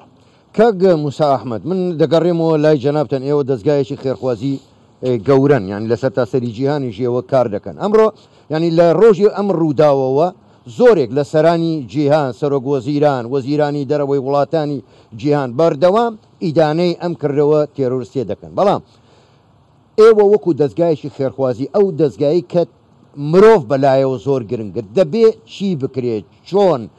هەوڵ بدرێت دەنگی مەزلومیەتی خەڵکی کوردستان خۆی ئێمە دەوڵەت نین ئەگەر دەوڵەت بووینایە مەحاڵ بوو کەس بیتوانێت هێرش بکاتە سەرمان ئێوە دەتوانن لە ڕێی دەستگاکەی خۆتانەوە کە دەستگایەکی جیهانین دەتوانن چۆن ئەم مەزلومیەتە بگەین نە هەموو جیهان بۆ ئەوەی هیچ نەبێ دەنگمان بگاتە هەموو جیهان تا جارێکی کە ڕێگر بن لە ئەو جۆرە هێرشانە من دڵنیام مەزلومیەتەکە گەیشتووە ئەنی لە بەشێکی زۆری میدیای جیهانی باسی ئەو تاوانە کراوە باسی ئەو کارە ساتە کراوە جەنابی دکتۆریش ئاماژەی پێدا کە چەندە لە ڕووی کاری دەوڵەتیەوە عێراق مەسئولە بەرامبەر بە ئیجراعات وەرگرتن بەرامبەر بە هەوڵدان بۆ دووبارە نەبوونەوەی ئەم تاوانانە بە تاکید ئێمەش وەکو ڕێکخراوەکان یان ڕێکخراوەکانی مرۆڤی لە جیهاندا من ئاماژەم بەوەدا چەندە ئەرکمانە کە هەوڵ بدەین کە کارەساتی لەو شێوەیە تاوانی لەو شێوەیە ئەنجام نەدرێت ئێمە هەوڵی خۆمان داوە وەکو دەستگای خێرخوازی بارزانی لەگەڵ ڕێکخراوە دۆستەکان بەڵام گرنگە بەڕاستی ینی ئەوە سەندی کاو ڕێکخراوانەی کە پەیوەنددارن بە بواری کاری مرۆڤیەوە پەیوەنددارن بە بواری پارێزەریەوە لە ڕووی یاساییشەوە ئەو محاولەیە بکرێت لە ئاستی جیهاندا و لە ئاستی هەموو ئەو ڕێکخراوانەی کە پەیوەنددارن بەو کارە ساتانە چۆن دەتوانی ئەم دەنگە بگەینی وەکو ئەوەی کە هەرچی دیکە نەبێت نوێنەرانی ئەو وڵاتانە ئەوەی بە شێوەیەکی ڕسمی نوێنەراتیان دەکرێن بانگ بکرێن لەسەر تاوانێکی لەو شێوەیە یان یەک دەنگیەک هەبێتن ئەزانی تا محاولات بکرێت لەوەی کە ئەم وێنەیە پێشانی جیهانی مرۆڤایەتی بدرێت هێشتاش کەمە بۆیە ئەمە هەر ئەرکی ڕێکخراوەکانی مرۆڤی نییە بەڕاستی ئەمە ئەرکی هەموو هاوڵاتیەکە ئەمە ئەرکی هەموو مرۆڤێکە لە جیهاندا لە ڕێگای خۆیەوە محاولات بکات کە ئێمە ئەبینین مەسەلەن ئەمڕۆ من بیستم لە یەکێک لە کەناڵەکانی ڕاگەیاندن کە لەو ڕۆژانەوە زیاتر لە 8 ماڵبات منداڵەکانی خوان بە ناوی ژیناوە کردووە ئەنی حتا ئەوەی کە ئێمە ئەزانین و ئێمە لەگەڵی دابووینە لەگەڵ شەهید پێشڕە و جەنابی کاک ئەحمەد باسی کرد لەوەی کە چەند نمونەیەکی جوان بووە لە ڕووی شارستانیەتەوە کەس نییە یان هیچ وێنەیەک نییە هیچ دەستگایەکی ڕاگەیاندن نییە کە باس لە هەولێر بکە و باس لە هەرێمی کوردستان بکات ئەمپایر پێشان نەدات ئەو کارە جوانانە پێشان نەدەت کە ئەمانە بووینەتە بەشێک بەڕاستی لە هەرێمی کوردستان کە کاک پێشڕاو چۆن لەو بوارەدا پێشڕاو بووە وەکو ئاماژەمان پێدا لە بواری مرۆڤیشدا نەک تەنها لەگەڵ دەستگای خێرخوازی بارزانانی بەڵکو حتا لەگەڵ وەرزشوانان لەگەڵ لایەنەکانی تر ئەو کۆنتاکتەی هەبووە خەڵک ڕووی تێکردووە وەکو ئەوەی کە ڕووی لە برایەکی خۆی بکە کەسێکی نیشتیمان پەروەەر بووە بەڕاستی ینی ئێمە بە جۆرێک لە جۆران حەسادەت بە و خۆشەویستیەی ئەو دەبین لە ناو خەڵکیدا ئەو خۆشەویستەی کە خەڵک بۆی هەبووە ئەمەش لە ئەنجامی ئەو کارانە بووە کە ئەنجامی داوە بە تەکید شتێک نەبووە لەو ڕۆژ و شەوەیان لەو هەفتەیەدا دروست ببێت ئەمە ئەنجامی ئەو هەوڵانە بووە ئەو هەوڵە مرۆڤیانە بووە ئەو هەوڵە بیناسازیە و بنیاتنەرانە بووە کە ئەنجامی داون لەو ماوەیەدا من دڵنیامە ینی وەک چۆن خەڵکی کوردستان منداڵەکانیان مرۆڤایەتیش ئەم تەقلیدە دەکەن بە ناوی ژیناوە دەکەن حتا من دڵنیامە کە خەڵکی ئێمە کە بەو شێوازە دەبێنێ ئەو خۆشەویستە چکو هەموو هەوڵێک بۆ چییە بۆ خۆشەویستکردنی مرۆڤە بۆ دروستبوونی پێگەیەکە بۆ مرۆڤەکان کە هەوڵ دەدەن ماندوو دەبن زەحمەت دەکێشن خەڵکی تری ئێمەش ئەمە وەکو وانەیەکی لێدێت چۆن ئەو خۆشەویستەیە کە ئەو هەیبوو بۆ خۆیان درستی دەکەن لە ناو کۆمەلگادا جا سەرە ڕای ئەوەکو ئاماژەم پێدا کە هەموو ئەو خۆشەویستیە هەبێت کە هەموو کوردێک یان ئینسانێک یان مرۆڤێک داخی لە دڵ بێت بۆ کەسایەتێکی لەو شێوەیە ئێمەش ئەبێ محاولاتی خۆمان بکەین هەر یەکێک بە ڕێگای خۆماندا هەر یەکێک بە پێی ئەو پێگەیەکی هەمانە چه پێگەیەکی ناوخۆیی بێت چه پێگەیەکی جیهانی بیت چۆن بتوانین وا لە جیهانی مرۆڤایەتی بکەین کە بە جۆرێک ئیدانەی ئەم کارە قێزەوەنانە بکەن کە جارێکی تر دووبارە نەبنەوە هەوڵدانی دووبارە بوونەوەی نەبێت کاک ئەحمەد ئێوە جگەلەوەی ئێوە سەرۆکی یەکێتی وەبەرهێنەرانی کوردستان من دڵنیام هاوڕێکی نزیکی شەهید پێش ڕەویش بوون پرسیارەکەی من ئەوەیە ئێوە دەتانەوێت چ پەیامێک لە دوای ئەم تاوانە شەهیدکردنی پێشڕە و کچە 11 مانگانەکەی چ پەیامێک بە وەبەرهێنەرانی ناوخۆ و هەروەها وەبەرهێنەرانی بیانیش بدەن لەوەی کە هەرێمی کوردستان هەر بە سەقامگیری دەمێنێتەوە و دەبێت کارەکان بەردەوام بن بەێ خۆی ئەوەی ڕاستی بیتن خاڵێک کە بە ڕێزان باسییان کرد ئەم ئاسایش و ئەم ئارامی کە لە کوردستان هەیە سەرڕای ئەمڕوو کە دەرفەتی کار لە دەرفەتی وەبەرهێنان لە پارێزگەکانی دیکەی عێراق هەیە تاکو ئەمڕۆ هەرێمی کوردستان باشترین شوێن هەژمار دەکرێت لە بوو وەبەرهێنان ئەمە خاڵێکە کە هەوڵ دەدرێتن ئەم ئارامیان نەمینیت و هەوڵ بدرێتن ئەم وەبەرهێنانە بەرەو شوێنی تر برێتن ئەمە بۆ چۆنی من لە ڕێی جەناوتەوە داوا لە وەبەرهێنەکانی خۆمان دەکەین کە بە گرۆتینێکی زیاترەوە و ئەو ئاوادەکردنەوەی کە هەبووە بە زیاترەوە و هەروەها داوا لە حکوومەتی هەرێمیش دەکەم کە زیاتر پشتگیری وەبەرهێنەرەکانی خۆمان بکات و وی بیانیش کە ئەمڕۆ زیاتر لە کوردستان چۆن ئارام بۆ ئەو ئاسایشەی کە هەبووە بەردەوام بیت و بەرقەرارەکەی لە بەرژەوەندی وەبەرهێنان بیت و پرۆژەی نوێ بکرێت و بەبێ ئەوەی گوێ بدانە ئەو حاڵەتانەی کە چەند جارێک ڕوویداوە و هیچ تەسیرێک لە ئێمە ناکەتن باش کاک ئەحمەد ئێوە ئاماژەتان بە خاڵێکی زۆر گرنگدا یعنی ئەگەر سەرنجێک بدەین ئێستا هەم لە ئێران هەم لە عێراق وەبەرهێنانی یەکجار کەم دەکرێت وەبەرهێنانی بیانیش مەبەستمە هیچ بەراوردێک نییە لە نێوان بواری وەبەرهێنان و پێشکەوتن و سەقامگیری لە هەرێمی کوردستان لەگەڵ باقی عێراق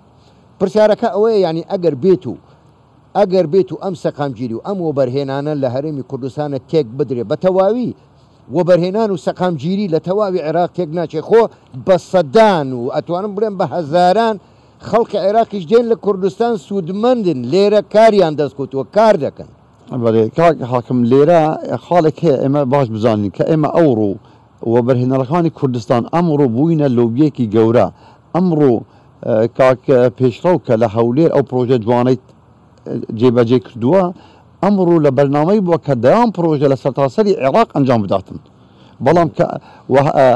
کە ئەم کارەساتە ڕوویدا ئەم پلانە و ئەو نەتیجە هەم وەکو لەسەر ئاستی عێراق زەرەر بە ئێمە دەگاتن هەم وەکو ئێران کە دراوسێمانە چونکە ئێمە وەکو ئیشارەتمان پێ کرد ئێمە بووینە بازارێکی گەورە لە بوساخکردنەوەی کاڵای ئێرانی ڕاستە بەبێ ئەوە لایەکی دیکە ئێمە ئەوە بەرهێنانە کە ئێستا لە کوردستانن بێ لە پێشڕە و خەڵکی دیکە ئەمڕۆ لە هەموو شارەکانی عێراقی پرۆژیان هەیە یعنی ئێمە لە ناوچوونی وەبەرهێنەرێکی کورد ڕاستە تەسیل لە زەرەری گەورە بە ئێمە دەکەویت بەڵام لە نەتیجا زەرەری گەورەش بە اقتصادی عێراقی دەکەویتن بە اقتصادی دەوروبەر دەکەویتن نائارامی ناوچەکە نائارامی ئەم بازاڕە لە نەتیجە بەرژەوەندی ئەوان ناگەڕێتەوە لەبەرەوە هیوادارم کە ئەم حاڵەتە دووبارە نەبیتەوە و ئەمە خەڵەیەکی دەێن خەلەلێکی فەنی بیتن ئەم بۆچوونە کە جەنابتان باسی ئەوەتان کرد لەگەڵ جەنابی دکتۆر بەشیر ئەو برادرانە لە قونسولیە ئێرانی کە ئێمە خۆمان پەیوەندیەکی زۆر بە گوڕ و تیرمان هەیە ئێمە چاڵاکی ئابووریمان هەیە سەردانی ئێستا ئەمڕۆ زیاتر لە 1000 کۆمپانیای ئێرانی لە هەرێمی کوردستان هەیە کار دەکاتەوە ئێمە ڕۆژانە کاڵای ئێرانی ئێمە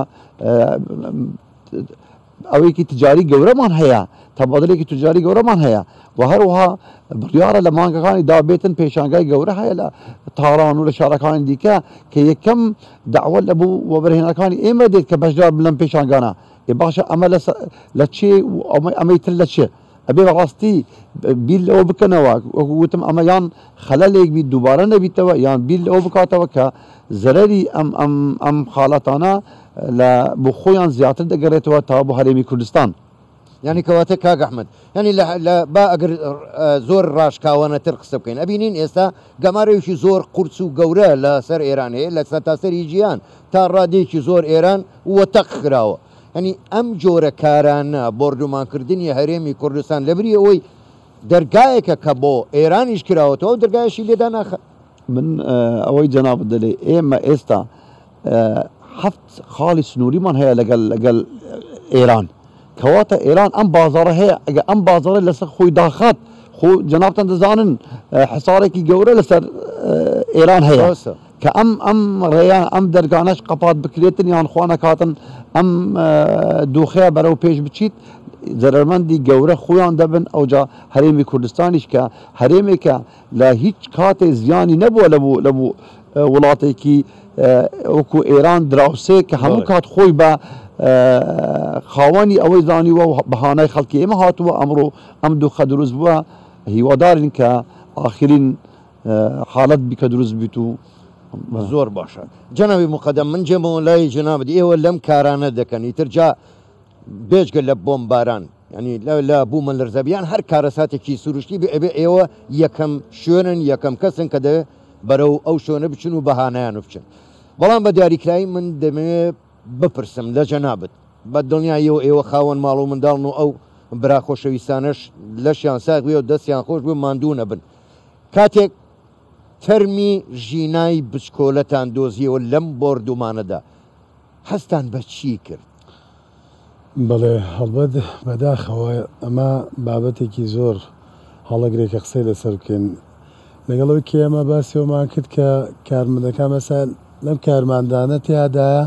پێشەوە نەچۆتەوە هەر بە بەردەوامی لێرە بووە لەبەرەوەی کە بەخەمی بابەتەکەوەیە لە کاتێک کە دۆزینەوەی تەرمی ژینامان بینیەوە ڕاستی ئەسەفێکی گەورە بوو ناخەژێن بوو هەمومان لە شوێن خۆمان هەرچەنە ئەو دیمەنانە بۆ ئێمە زۆر تکرارە بنەوە لەبەرەوەی ئێمە لە میانەی بەرگری شارستانیا 13 ئەرکمانەیە هەرتەنها پرسی ئاگر نییە پرسی ئاگر بابەتێکە لە میانەیە بە پێی کوراسی تایبەت کۆتا ئەرکمانە لە 13 ئەرکەکەیە داڕمان بردومان خنکان بابەتەکانی ڕووداوی گیرخوانەکە هەموو ئەم بابەتانن ڕەنگە جەنابی کاگوسا زۆر نزیکتر ئاگای لە ئیشەکانمان بێت تێکەڵێکمانەیە لەگەڵ ئیشوکارە هەر لەمەی کە کارە ساتەکەی بوومە لەرزەی تورکیا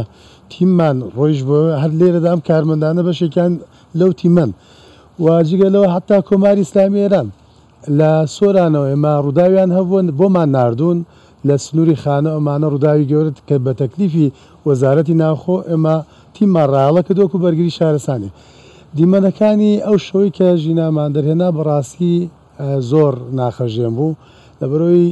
جێگای نیگەرانیە کە من ئێساوە باسەکەم بەشێکی لاشەی شێوا بوو تەنانەت نەخسی لاشەی بۆ دروست بوو دەسوقاشمانەی لەگەڵی زۆر گەڕان دیسانەوە بە نەمانتوانی ئەسەری ئەم پارچە بچووکانەی ئەم لاشە بشکۆلی ئەم مناڵەیە بکەین و جالەوەی لە گواستنەوە ئەمانە و ئێستا ئەوەی تریان بۆ بابەتی ئەم مێشێلە کە بەڕاستی زۆر بە گەرموگوڕی لە دوای گەڕان و بە دۆزینەوەی ئەم تەرمین و بەردەوامین لە بابەتە پرۆسی پشکردن و گەڕانەکان پرۆسی کارکردن و فریادڕستەکان ئەرکی ئێمە وەرحاڵ چەندێکی تۆ لێرەکانە بێمە بەجەستە ماندوو نابین بەڵام بە مێشک ماندوین بیر لەم دیمەنانە ئەکەینەوە ناخمانە هەژێ ئەو بێ دەکەین بگەینە ئەنجامێک بۆ دۆزینەوە ئەو تەرمێش لەشتان ساغ بێ دەستان خۆش بێ هەر بژین کاگە ئەحمەد من دەگەڕێمەوە لای جەنابەت بە پێی ڕاگەیاندنەکان ژووری بازرگانیی پیشەسازی هەولێر ڕاگەاندنێکیان بڵاو کردەوە داوای بایکۆتکردنی تەواوی کاڵاکانی ئێران دەکەن جەنابەت لەسەر ئەمە دەڵی چی؟ وەڵام من هیوادارم نەگاتە ئەو ڕادەیە چونکە بەڕاستی گوتم زەرمەندی یەکەم ئێرانی دراوسێمان دەبیتن ئەوجە ئێمە چونکە ئێمە ئەگەر ئێران ئەو حرەکەت تجاریە لەگەر ئێران نەبیت بەدیلی دیکەمان هەیە تورکیامان هەیە شوێنی ترمان هەیە بەڵام هیوادارین وەکو گوتم ئەمە خەلەلێکی ئەوە بیت دووبارە نەبیتەوە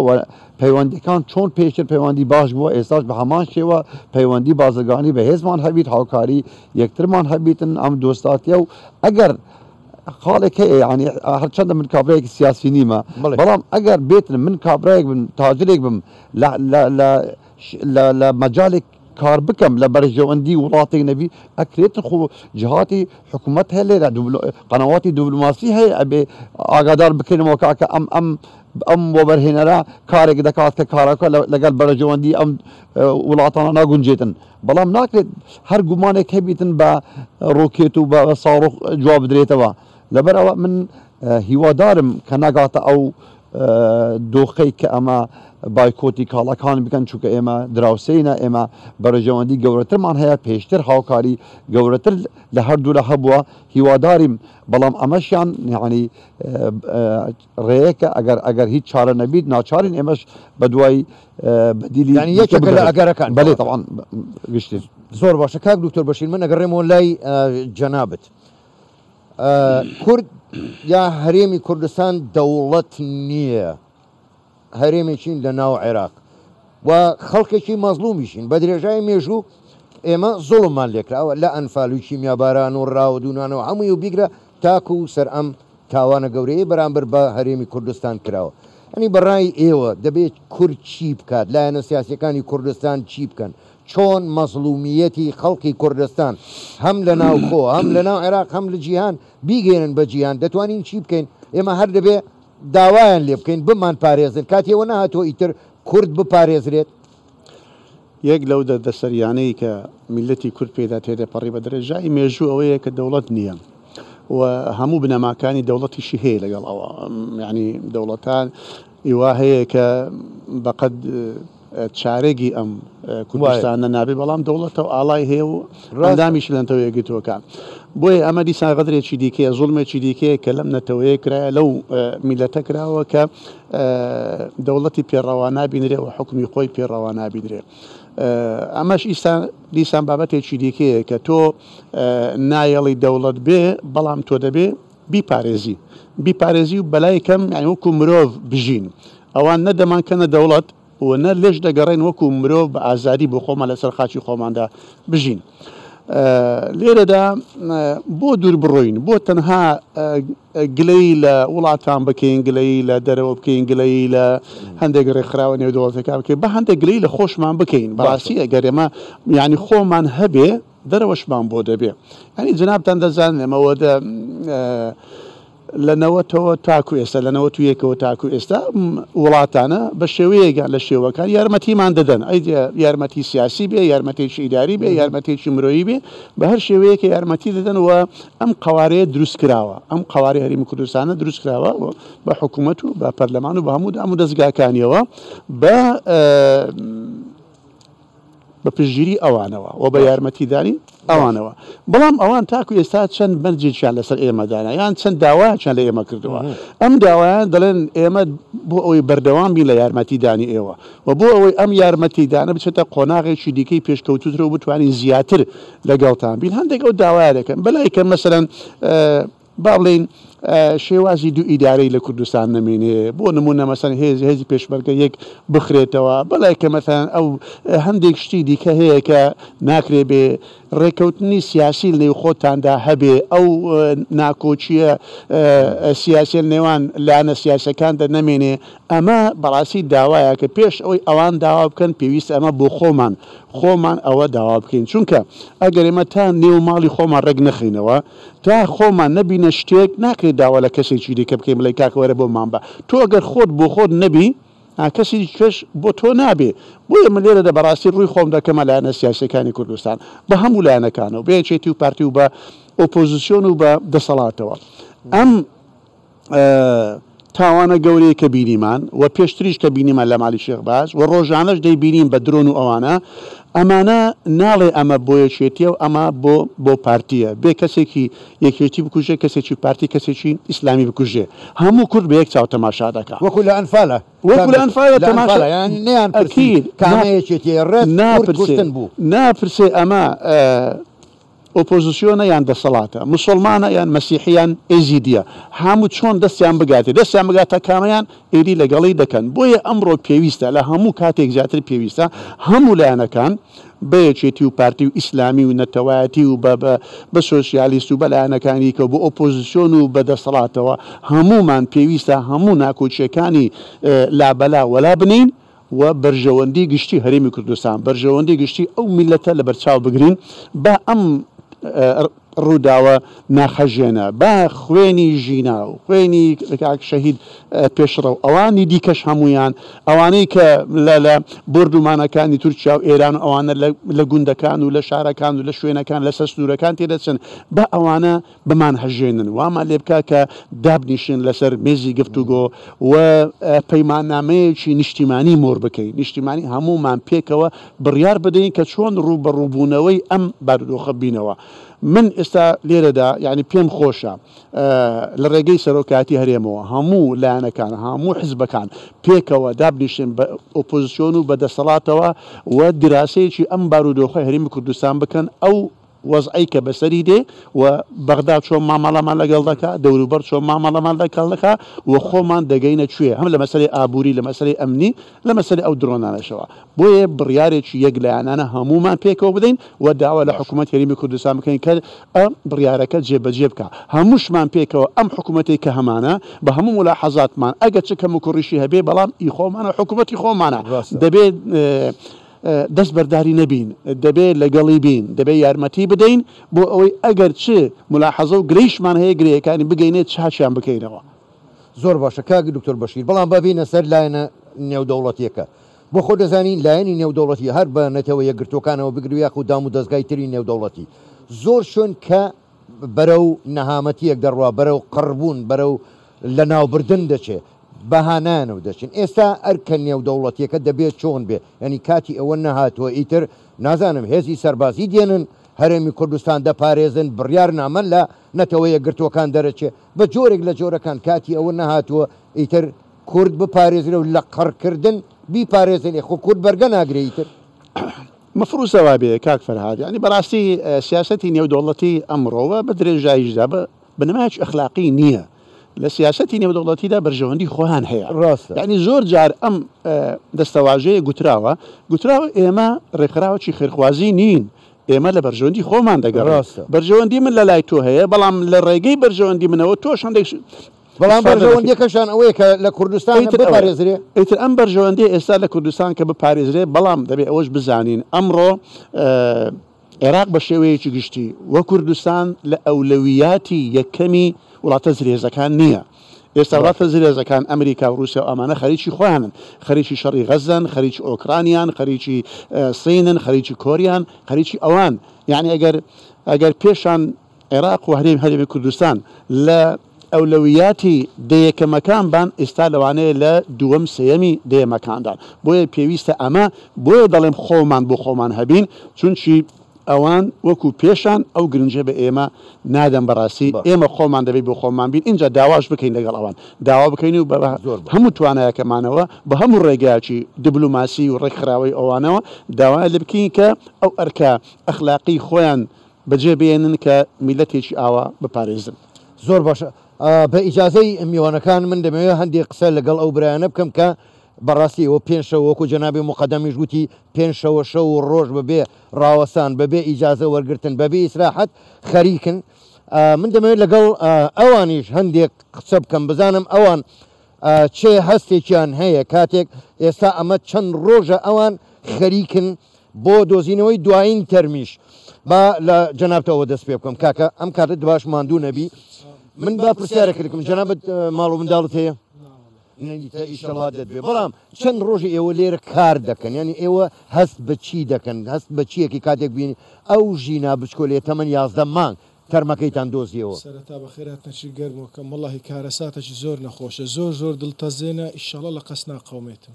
زۆر کارەساتە بەڕاستی یعنی حەز بە ناخۆشەی زۆرەکەین زۆر باش زۆر باشە لەشتان ساک بێ دەستان خۆش بێ برا ئەگەر جەنابەت نازانم پێت خۆشە ئەگەر جەنابەت من جەنابەت ماڵ و منداڵت هەیە خوا لێل نەسێنێ ینی تۆ هەستت بە چی کرد لە کاتێکە ئەم هەموو داڕمانە گەورە ئەبینی ئەو منداڵە بچووکە بێتاوانە بەو جۆرە شەهید بکرێ هەستت بە چی دەکرد ژەنێ وەڵا نەخۆشەوە هەموو کەس سعیب مار مندارەوە زۆر نەخۆشە شەشی زۆر ناخۆشە دەتەوێت بڵێ چی بە هەموو ئەوانەی کە ئەو بۆمبارانە گەورەیان ئەوە ناشرینە تەسڕفات شەشی زۆر خراپ ئەوەیە خۆ ئێمەش موسڵمانی وەکو ئەوان ئەگەر ئەوان موسڵمان ئێمەش موسڵمانی دەستی خۆش بێ نازم چیتر لە ئێوە برادرینە ئەگەر کەسانەتانەوێت قسە بکەن زۆر باشە ببوورە من دەچمە لای ئەو برادرانە کاکە سڵاوتان لێ بێ ماندوو نەبن دەستان خۆش بێت چەند وەختە ئێوە هیلاک بوون زۆر باشە جەنابە دەگەر ببوورە جەنابە دەگەر پێم بڵێ ئێستا ئێوە چەند ڕۆژە لێرن بەبێ ئەوە هیچ ئیسلاحەتێکتان کردبێ ئەو شەو ڕۆژتان خستۆتە سەرێک 5 ڕۆژە لەم سەرمایەش لێرە ئێوە هەر خەریکن ینی دەتانەوێت ئێوە چ پەیامێک بڵێن چ شتێک بڵێن بەوەی کە ئەو تاوانە گەورەی دەرحەق نەکەر بەم بنەماڵەیە دەرحەق بە خەڵکی هەولێر و تەواوی کوردستانیش کراوە لە ماکێوە داوا دەکەم ینی ئەوەی کە ئاماژە بۆ کردووە کە ئێرە بارەگای مۆسادە و یاخود بڵێن شوێنێکە تایبەتە بەوانەی کە باز دەکرێت بابێت چاوی بخشێنێتەوە بۆ شوێنە ببینێت بزانە ئایا چی لێ ئەوەی کەوان باز دەکەن وایە شتیوا لە بابەتە هەیە ئێوە جگە لەو کەلوپەلانەی کە دۆزیوتانەوە ئەوانەی کە زۆربەی هی مناڵان و هیچ ژینا و مناڵەکانی ترن هیچ ئاسەوارێک کە پێت بڵێ ئێرە بنکەی مۆسادە ئێرە بنکەی ئیسرائیلە هیچ لەو بابەتانەتان بینی بوو دڵنیا بە شتێکمان نەبینیەوە هیچ شتێکی نادۆزرێتەوە لەو کاتەوە لەو شوێنەیە لەبەرەوەی ئەوەی ئەمە هاتوین لەو شەوەی کە ڕووداوەکە دەستی پێکردێت تاوەکو ئێستا ئێمە بەردەوام لە خەفەریادام وەکو تیمی ڕزگارکردن لەگەڵ خۆم و هاوڕێکانم هیچ شتێکی لە بابەتەمان نەبییتەوەی کە باز دەکرێت لە ڕاگەاندنەکان و لە تیڤەکانەوە تەنها ئەوەی دۆزراوەتەوە تەرمە و قوربانیە و ئەوەی کە لە بەرچاوانە و لە کەناڵەکەی ئێوە شەپشاندرا تەنها و بابەتە هیچێکی لە بابەتە نەبووە ینی کەواتە هەمووی ئەوانە قسەی بێ بنەما بوون و تەنها شەڕفرۆشتنێک بوو تەنها بۆمبارانی خەڵکی کوردستان و بەبێ هیچ هۆیەک بێگومان تاکیل لەو قسەی جەنابتان دەکەمەوە ئەمە وەکو شەرفرۆشتنێکە بە هەرێمی کوردستان و بە شاری هەولێر و بە دەرهەق بە ژینای 11 مانگ و جەنابی ڕەحمەدی کاکە پێشڕە و خانەوادەکەی بەداخەوە زۆر باشە برا من دەمەوێت بزانم یعنی لەگەڵ ئەو هەموو هیلاکی ئێوە دەتانەوێت چی ڕاستە و خۆ لە ڕێگای ئەم مایکەوە بە ناحەزانی خەڵکی کوردستان بڵێن دەتانوێت چیان پێ بڵێن ئایا بەم بۆ باردانە ئێمە بە کوشتنمان دەتوانن ئیرادەمان بشتێن بێگومان ئەمە جاری یەکەم نیە و دڵنیام کۆتاژ نابێتن خەڵکی هەرێمی کوردستان و شاری هەولێر ناچەمێ نابەزێ ناهەژێ ئەمە پەیامەکە بۆ هەموو ناعەزان دەست خۆش بێ زۆر سپاس نازانم هەر یەکێ لە برادرانی ئێوە کەسی تر بڵێ فەرموو ئەگەر پێم بڵێ ئێستا جەنابی شتێستان ماندوو نەبی زۆر هیلاکن لەشتان ساک بێ ئەنی شەو ڕۆژتان خستۆتە سەریەک جەنابەت خاوەنی ماڵ و منداڵی بەڵێ باش خۆ لێ نەسێنێ و تەمەندرێژ منداڵەکانت تۆ دەمێ بزانم هەست بەچی دەکەی کاتێک ماڵێک ڕوخێندراوە بێجگە لە شەهیدبوونی ژینا و باوکی ماڵێک ڕوخێندراوە ینی هەست بەچیەکەی ئەگەر باتایە ماڵی تۆ ئاوا بڕوخێندرایە وەڵاهی ئێمە کەی هەواڵمان پێدرا ئێمە تیمی ڕزگارکردن خۆمان لەگەر جەنابی ئەفسەران و کارمەندان ئەو منداڵەمان دەرێن بەڕاستی زۆر ناخەژێم وچکە ئێمە دەچینە هەر ڕووداوێک بە ماڵی خۆمانی دەزانین کە ئەو منداڵەشمان ئاوابینی یعنی ئەو منداڵە هیچ گوناایەکی نییە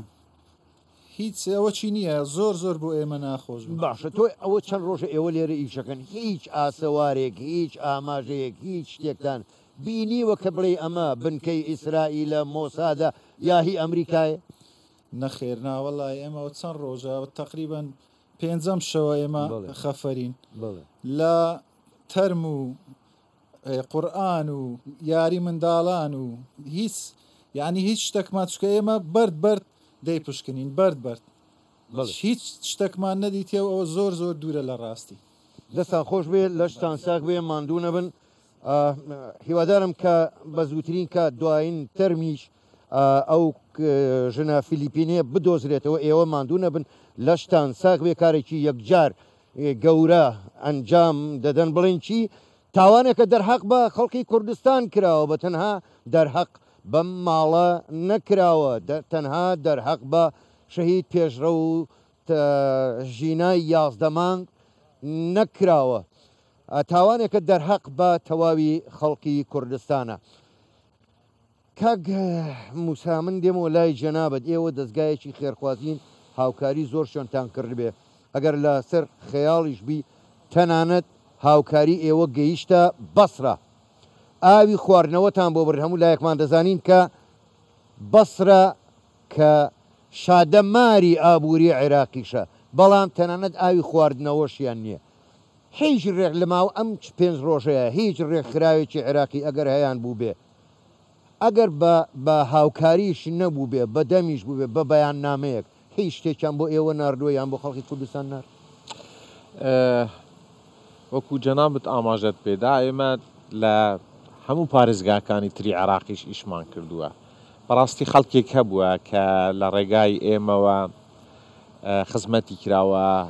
چارەسەر وەکو نەخۆشی چارەسەری بۆ کراوە کۆمەڵە هەبوونە پەیوەندیان بە ئێمەوە کردووە کە ئەیانەوێت هەم بێن زیارەتی ئێرە بکەن و هەمیش مەوقفی خۆیان وەکو هاوڵاتیەکی عێراقی دەرببڕن بەرامبەر بەوانە ئێمە تەمەنا دەکەین کە وەکو ئاماژەم پێدا لە قسەکانشمدا چەند گرنگە کە ئێمە بە تایبەتی ئەو ڕێکخرا و کۆمەڵانە و یان هەموو ئینسانێک بە پێی پێگەی خۆمان بە پێی توانای خۆمان کار لەسەر ئەم بابەتانە بکەین چکو ئەمانە نەکارە ساتی گەورە بە دوای خۆیاندا دێنن بەڕاستی ئاماژەم پێدا کە خەڵکێک هەبووە پەیوەندی بە ئێمە کردووە بەڵام ئێمە داوا دەکەین کە هێشتا زیاتر بن چکو ئەمە ئەرکێکی ئینسانیە ئەرکێکی مرۆڤیە کە ئێمە لەو بابەتەدا لەو بوارەدا هەرچەندە ئەرکی هەموو مرۆڤێکە بەڵام لەوانە ئێمە پەیوەنددارتر بین کە قسە لەسەر ئەم بابەتە بکەین کە هەڵوێست لەسەر ئەم بابەتانە وەربگرین باش کاک موسا یعنی ئێوە بۆ هەموو ڕووداوێک کە ڕوودەدا ئێوە زوو دەست پێشکەرن بۆ نمونە ئەو بۆ من لەرزە گەورەی کە لە تورکیا ڕوویدا ئێوە یەکەم دەستگا بوون لەسەر تاسەری جیهان بەهانایانەوە چوون زۆر جیاوازە ئەو کارەساتە سروشتیەکان کە ڕوودە دەکات و دەسەڵاتی کەسدانی بەڵام کاتێک دەبینی کە کارەساتێک کە تاوانێک مرۆڤ دەیخڵقێنە من دەمێت ڕاستەخۆ وەڵامی ئەمەم بدەیتەوە کاک موسا ئێوە ئەو کاتە هەستان چۆنە ئەو کاتە دەتانێت بڵێن چی بە تەئەکید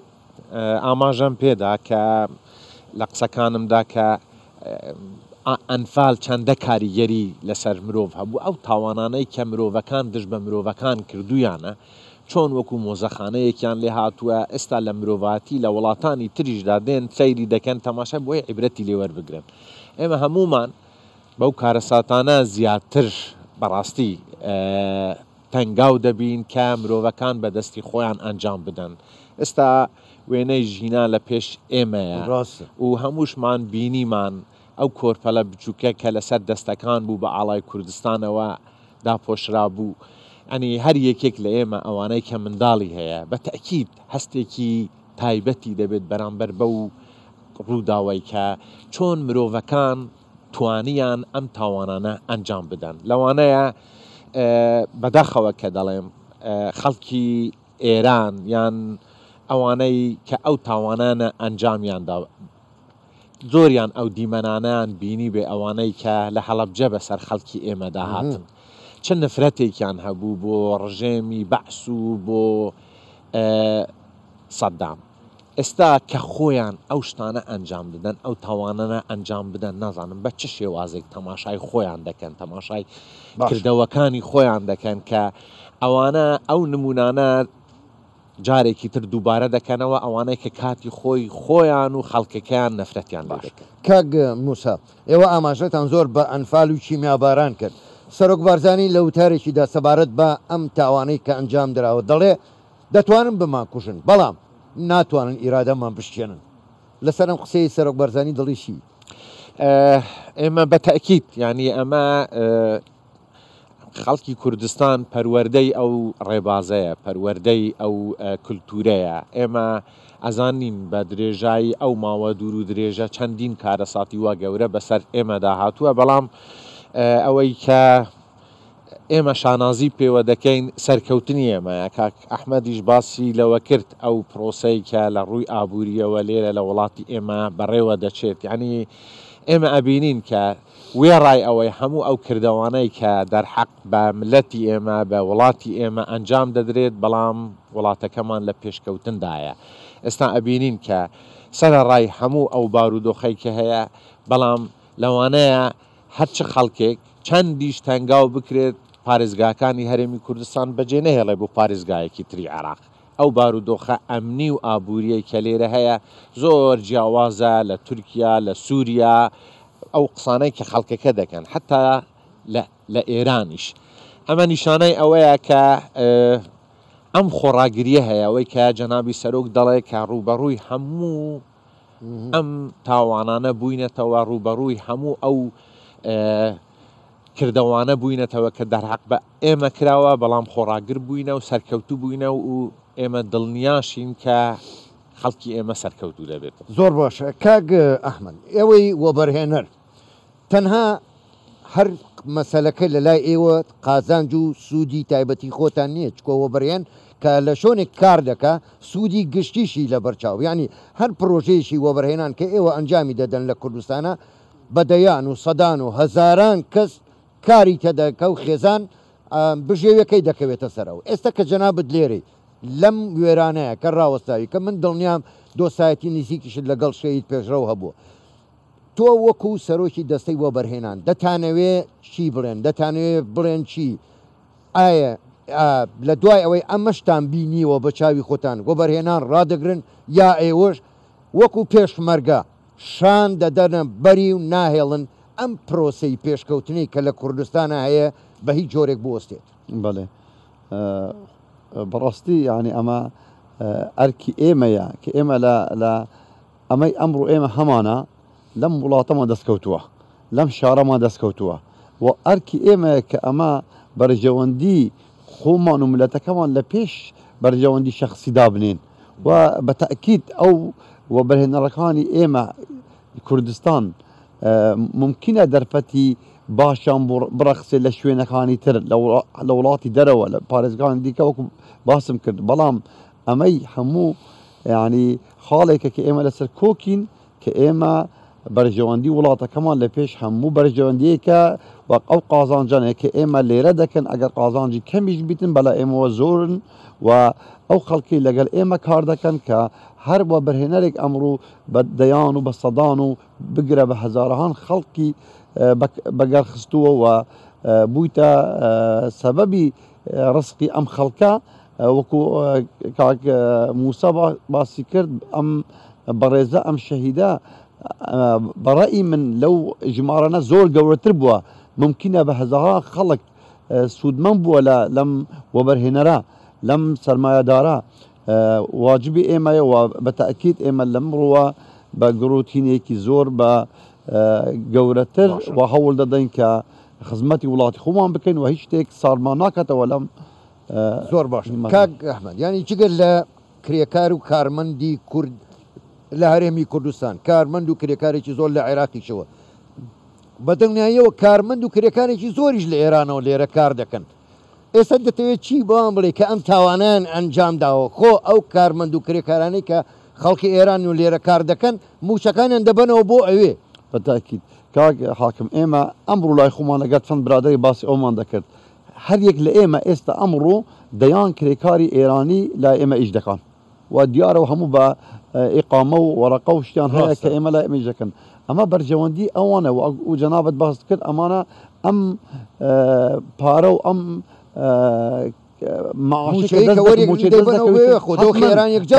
بەدەیان خەڵک هەیە لێرە ڕۆژانە خەڵک دێتە لای من کە دەرێت پێویستم بە 100 دلار باب و خێزانەکەم بنێنمەوە پێشی کاتی موچەند بێ زووتر بم دەرێ یعنی ئەمە خەڵکێک هەیە سوودمەندە لێرە خەڵکێکی زۆر بە تاکید ئەمە کارێکی هەڵەیە و هیوادارین دووبارە نەبیتەوە لە جاتی ئەمە پەرە بە ڕووی ئابووری بدرێت پەرە بە هاوکاری بازرگانی بدرێتن و ئێستا ئێران بە گشتی یعنی کاک ئەحمەد ئێستا پێویستی ئەگەر هیچ نەبێ پێویستیان بە وەبەرهێنەری کوردی شەیەکە وەبەرهێنان لە ئێران ئەنجام بدە بەڵێ خۆی ڕاستی ئەو بەرنامەش هەبووە یعنی دەرفەتی کارمان بودێت لە ئێرانیشەوە پرۆژەمان بودێتن بەڵامی ئەم دۆخەی کە دروست بووە حتمما دۆخێکی باش نییە و دەبیتە هۆی ئەوە کە ئێمە ئەم پەیوەندیانە نەتوانن زۆر پەرەی پێ بدەین باش دەست خۆش بێ ئەرەوەڵا بێحەد ساردە من پێم وایە ئێوەش هەر سەرماتانە جەنابی مقەدەم من دێمەوە لای جەنابتان دەمەوێ زۆر ڕاشکاوانە پێم بڵێ ئێستا بەداخەوە دەبینین لە سوۆسیال میدیا دەبینین دەخوێنینەوە هەندێک قسەی لابەلاو زۆر نامەنتیقی دەکەن دەتەوێت چیان پێ بڵێن سەرباری ئەو ماندووبوونە زۆرەی ئێوە ئەوە پێنج شەو ڕۆژە بەم سەرمایە بە شەو بە ڕۆژ بە بێ ڕاوەستان دەتەوێت چیان پێ بڵێن لە کارێکی ئاوا مەترسیدار ئاوا گەورە بەڵێ هەڵبەت لە سوۆسیال میدیا بەداخەوە گرفتێکی زۆرمان هەیە لەوێ خەڵکی کێشگا زۆر ڕەنگە پەنابەرێ بۆ قسەی جۆرا و جۆری لەوانەیە کە لەسەر بابەتی تەنانەت مێشێل کە ڕەنگە زۆر جار شتیوە گوێبیستمانە بیا بەرچاومانەکێ بۆی کە جۆرەها قسە لەسەم بابەتەکرێ بەڵام بۆ ئێمە زانیاری کە لێرە وەرمان گرتو زۆر گرنگە بۆی کە لێرە ئێمە زانیاری پوختمان وەرگتەوە بۆی کە ئەم خاتونە و لەو کاتی بردومانەکە لێرە بووە ئێمە پیشە بەسیم بەو زانیاریە و لە دەرەوەچی ئەوترێەوە چۆن ئەوترێ تەنانە قسە لە سەتی مەکان ئێمەش ڕەنگە بکرێ ڕەنگە ئەوان پیان وابێ ئیشوکارەکانی ئێمە ڕەنگە بەسیستی بڕواایانیش بۆ نمونە گەرمگوڕی لەیشەکانمانە ناکرێت بەڵام ئێمە بە پێی پشبەستنمان بەکایی زانستی کە خۆمانە لە مەجای خوێنە با بڵێن ماسەرمانێ لە مەجای پرۆسی ڕزگارکردن لە مەجای بواری بەرگری شارستانی ئەم کردداری بابەتی شێوازی مامەڵەکردن وە چۆنیەتی ئیدارەدان و بەڕێوەبردننی ئەم سەکۆیە ئەبێش زۆر ورد بێ و پەلەمانە لە دۆزینەوەی ئەم تەرمەیە بەڵام بابەتی ئاریشەکانی ئێمە لێرەدا ئەمە زۆر وتومانە گەورەی باڵەخانەکە و پانتایی جوگرافیاکە و ئەو هەموو دار و فەردوی لێرەدا کەڵەکە بووە وەوەی کە خەڵکی ئێڵێ بەڕادەیەگەمە بە هەندۆری یەگرینەوە نەبی بە هەندۆری نەگرین بەڵام هەندێک خەڵکانێکی ترێ لە سوۆسیال میدیا خۆ دەزانی سوۆسیال میدیا فۆزایەکی زۆری تایە کە تۆ هەموو شتێک کە لەوێ گوێویستە بیا بەرچاو دەکوێت تۆ نابێ بە شێوەیەکی دروستی ژۆری بگری بڵێ ئەمە عقەتی بابەتەکەیە زانیاری زۆر سیر و سەمەرە بۆ ئێمە دێ ئێمە لێرە ئاریشێکی ترمان هەبوو بە تایبەت لێرە لە ڕشەوی یەکەما کە ڕووداوەکە بوو ئێمە 12 خولێک دوای ڕووداوەکە لێرە بووین و تیمێکی زۆرمانێنە هەر لە شەوی یەکەمە دوو تیممان سەرەتا گەیشتن کردمان بە تیمی پاڵپشتمان وات کە کردمان بەهەش دواتر کردمان بە 11 تیم بە شێوەی هەمیشەیی و دوێنێ 16 تیممان لێرە بوو لەوەی کە ئەوانەی کە لێرە ئیشان کرد بوو نزیک بوو لێرە زانیاریان پێداین لە هەندێک جێگا خۆش بە کاکە وڵی ساردە بەڵێ ڕەنگە ئەم تەرمانە یانیش ئەم قوربانیانە لە بەشێکی جوگرافیایەکی ترەوە بن ئێمە کاتمان سێ و کاژمێر بۆ سێ کاژمێر و نیو لە شوێنێکەوە سەرقاڵ بوون لە کەچی دوجار زانیاریکی تریان پێیان و لێوە توانیمان با بڵێم ئەو تەرمەی بچووکی مناڵەکە بگەین بۆیە زانیاریەکان بۆ ئێمە زۆر گرنگە بیرکردنەوە کارکردنمان و بە پێی پلان و بەرنمەیەکی تۆکمەمان دوواجر بڕگاردانە سەر شێوازی کارکردن اینجا ئەنجامی باش وە دەقیقەن ئەوە کاری ئێمەیە دەبێت کارەکان زۆر بەڕێک و پێکی بێ و شێوەیەکی زانستیانەش بە ناکرێت بە هەڕامەکی بێ سام هەموو دار و پەردووە خۆمانتوانی بە شێوازی چەند کاژمێرە هەمووی لا بەڵام ئەبێ زۆر بەوردی ئێمە حسابی ئەو ئەکەین ڕەنگە ئەم تەرمەیە پارچە بوو بێ ئەبێت تۆ زۆر بەوردی لەگەڵ دار و پەردووەکانە و پاشماوەی دارمانەکەی ئابڕێ ئەمە بابەتەکانە و خەڵکیش کەش دەڵێ ئیتر دەبێ ئێمە گوێ بگرین بەڵام ئێوە هیچ تەسیرێکتان تێناکە ئەوەی سوشەل بە هەموو سعد و سڕێکی ئەم جە و کەشوهەوایە گەرمترە بین لە ئیشگا ئەگەم بابەتێکی پێ بڵم من 25 ڕۆژێکە دایکم لە ئەو پەڕی چاودێری سری تەندروستیایە 20 ڕۆژ بە دیار با بڵم نەخۆشی دایکمەوە بم بەڵام دوای ئەو 5 ڕۆژێکە ڕووداوەکە بۆ هەر لە دقەیەکەمە کەوەکو یەکەمین کارەکتەری بەرگری شارستانی وەکو ئەفسەرێک هاتم بۆ ئێرە 2 تیمیتریشمان ئەمەم بە لاوەگرنگ بوو ئەرکەکەی ترم سپا بە براکانی ترمەوەتم ئێوە بە دیاریەوە بن لە نەخۆشخانەوە وەرحاڵ ئێمە ئەمانە بە هەند وەرەگرین و بابەتی ئەم جۆرانە لەبەرەوەی بابەتی ڕووداوە بەڵام ئێمە بە کارەسات هەژمارەیەکەین لەبەرەوەی گیانسپانیت یا مەرگامێزە کەواتە ئەچێتە کێوی کارەساتیەوە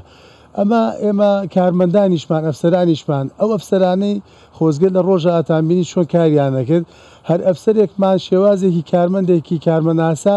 بەدلێک کە بە کەفاکرد لە بەرگە جلوبەرگ و کەرەسی پاراستی کەسی لەبەرەکە یا بەکارێنێ بەردەوام کارێکە بەبێ هیچ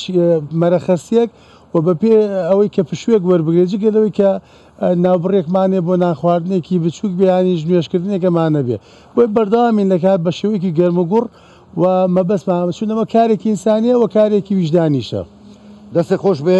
ژەنابی مقەدەم هیلاک بەڕاستی هیلاک بوون ماندوونە بن دەستان خۆش بێ لەشتان ساک بێ کاک دکتۆر بەشیر من کاتم زۆر نەماوە دەگەڕێمەوە لای جەنابەت بەڵام بەڕاستی ئێستا پرسیارێک بۆ من دروست بوو بەخۆ دەزانی لە 95 خەڵکی کوردستان مسلمانە بەڵام مسلمانی سنە مەذهبین و لەسەر مەذهبی شافعین و مسلمانانی تریشمان قوبوڵە ئێمە ئەگەر سیرکەی شیعەشمان قوبوڵە زۆربەی خەڵکی کوردستان ناوەکانیان حەسەن و حسێن و عەلی و وەنیە فاتمەیە ئێستا ئەم بۆمبارانەی کە لەلایەن مسلمانانی ئێرانەوە بۆمان هاتووە گەر نەڵێن مسلمانانی یان میلەتانی ئێران خۆ لەلایەن دەسەڵاتدارانی ئێران بۆمان هاتووە کە بە خۆیان دەڵێن دەوڵەتی ئیسلامی ئایا تاوانەکەی ئێمە هەر ئەوەندەیە کە خوا بە کوردی خەڵقی کردوین و مسلمانیشین و مسلمانی سونە مەذهبین من ئومێد دەکەم ئەمە دوایین مەرگەزات و کارەسات بێ و دوایین کردداری تاوانی بێ کە لە وڵاتێکی دراوسی وەکو ئێرانەوە بۆمان بێ و هەروە لە وڵاتی تورکیا شەوە دیسان داوا دەکەین ئەوانە ئەو شتانێک کە ئەنجام دەدرێن ڕابوەستێنیان کۆتاییان پێبێ و لە جاتیەوە پەیوەندیەکی دۆستانە پەیوەندیەکی دراوسەیەتی پەیوەندیەکی ئاشتیانە لە نێوانماندا هەرێمی کوردستان هەردەم دەستی ئاشتی درێژ کردو بۆ هەموو لایەنەکان و من پێم وایەوە من نابێتە ئەوەی کە مەسەلەی سونە و شیعە بێتە گۆڕێ مسلمانانی کوردستان دینەکان زۆر بە وازحی و بە خاوێنی وەرگرتووە و کورد کە مسلمانە بەڕاستی ئەمە قسەی من نییە قسەی غەیرە کووردە زۆر جێم لێ بووە یعنی ئەگەر دین و دینداریەکی پاک و خاوێن و بێگەر مابێ لە جیهاندا یەک لەوانە لای گەلی کوردستان ماوە لای گەلی کورد ماوە بۆیە ئەمە لە کوردستاندا انشاءڵڵا ئەمە ئەم ڕووداوە جەرگ بڕا نابێتە هۆی ئەوەی کە با بڵێن شتە نەوسیعە دروست بکە یان دژایەتیەک یان نەحەزیەک بەرامبەر بە مەذهبی شیعە دروست بێ خوا نەخواستە بەڵام ئەمە بڵێن یعنی کارێکە وەکو گوتێ مەثەن جنابیشتی گوتێ دەما حکوومەتێک یان دەسەڵاتداران وای کرد ئومێد دەکەین کەەوە دوا شت بێ و بەخۆیاندا بچنەوە بالفعل ئەمە یعنی وەکو میلەتێک باشە تۆ بۆ وا دێ دەکە ئەگەر مەسەلە مسلمانی ئەگەر تۆ مەسەلەوە بیدەست درێژیت بۆ سەر کەس نەکردووە مافی کەست نەخواردووە خەڵک مافی توی خواردووە یعنی من پێم وایە بڵێ مەسەلەی کورتبوونەکە مەسەلەی ئەوەیە کە میلەتێکی مسالمین میلەتێکە دەیەوێت لەسەر خاچی خۆی بە ئازادی و بە سەربەستی بژێ و دەست بۆ خەڵک درێژ نەکە بەعکس و ناشەوێ خەڵک دەست بۆ ئەوی درێژکە و مافەکانی بخوا زۆر باشە دەست خۆش کاک دکتۆر بەشیر بەڕێزان کاک موسا ئەحمەد سەرۆکی دەستگا کێرخوازی بارزانی دکتۆر بەشیر حەداد مامۆستای ئاینی و جێگری پێشووی سەرۆکی پەرلەمانی عێراق هەروەها کاک ئەحمەد ڕێکانی سەرۆکی یەشێتی و بەرهێنەرانی کوردستان و جەنابی مقدەم کاروان میراودەلی گوتەبێژی بەرگری شارستانی هەولێر گەلێک سپاس بۆ بەشداریکردنتان لەم دیبەی تەمە ناوی نانێم دیبەی دەڵێم لەم میوانداریەی کە ئێمە ئەم شەو هەمومان میوانی ماڵی شەهید پێشرە و شەهید ژینای تەمەن 11 مانگ بووین. بیرەنانی بەڕێز هیوادارین خوای گەورە لە تاوانی هەمومان خۆش بێ، جێگای بەهەشت بۆ شەهید پێشرە و ژینای پەپولە ئامادەکرابێ. بەداخەوە خۆزیە وا نەبووایە ئێمە میوانێکی تری ئێسک سوچی ئەم ماڵە بووینایە. تا دیدارێکی تر بە دیدارتان شاد دەبینەوە، شاد و بەختەوەر بن. دووبارەوە سەرخۆشیمان بۆ بنەماڵەوەی کەسوکاری شەهید پێشرە و ژینا. شەوتان باش و خواتان لەگەڵ.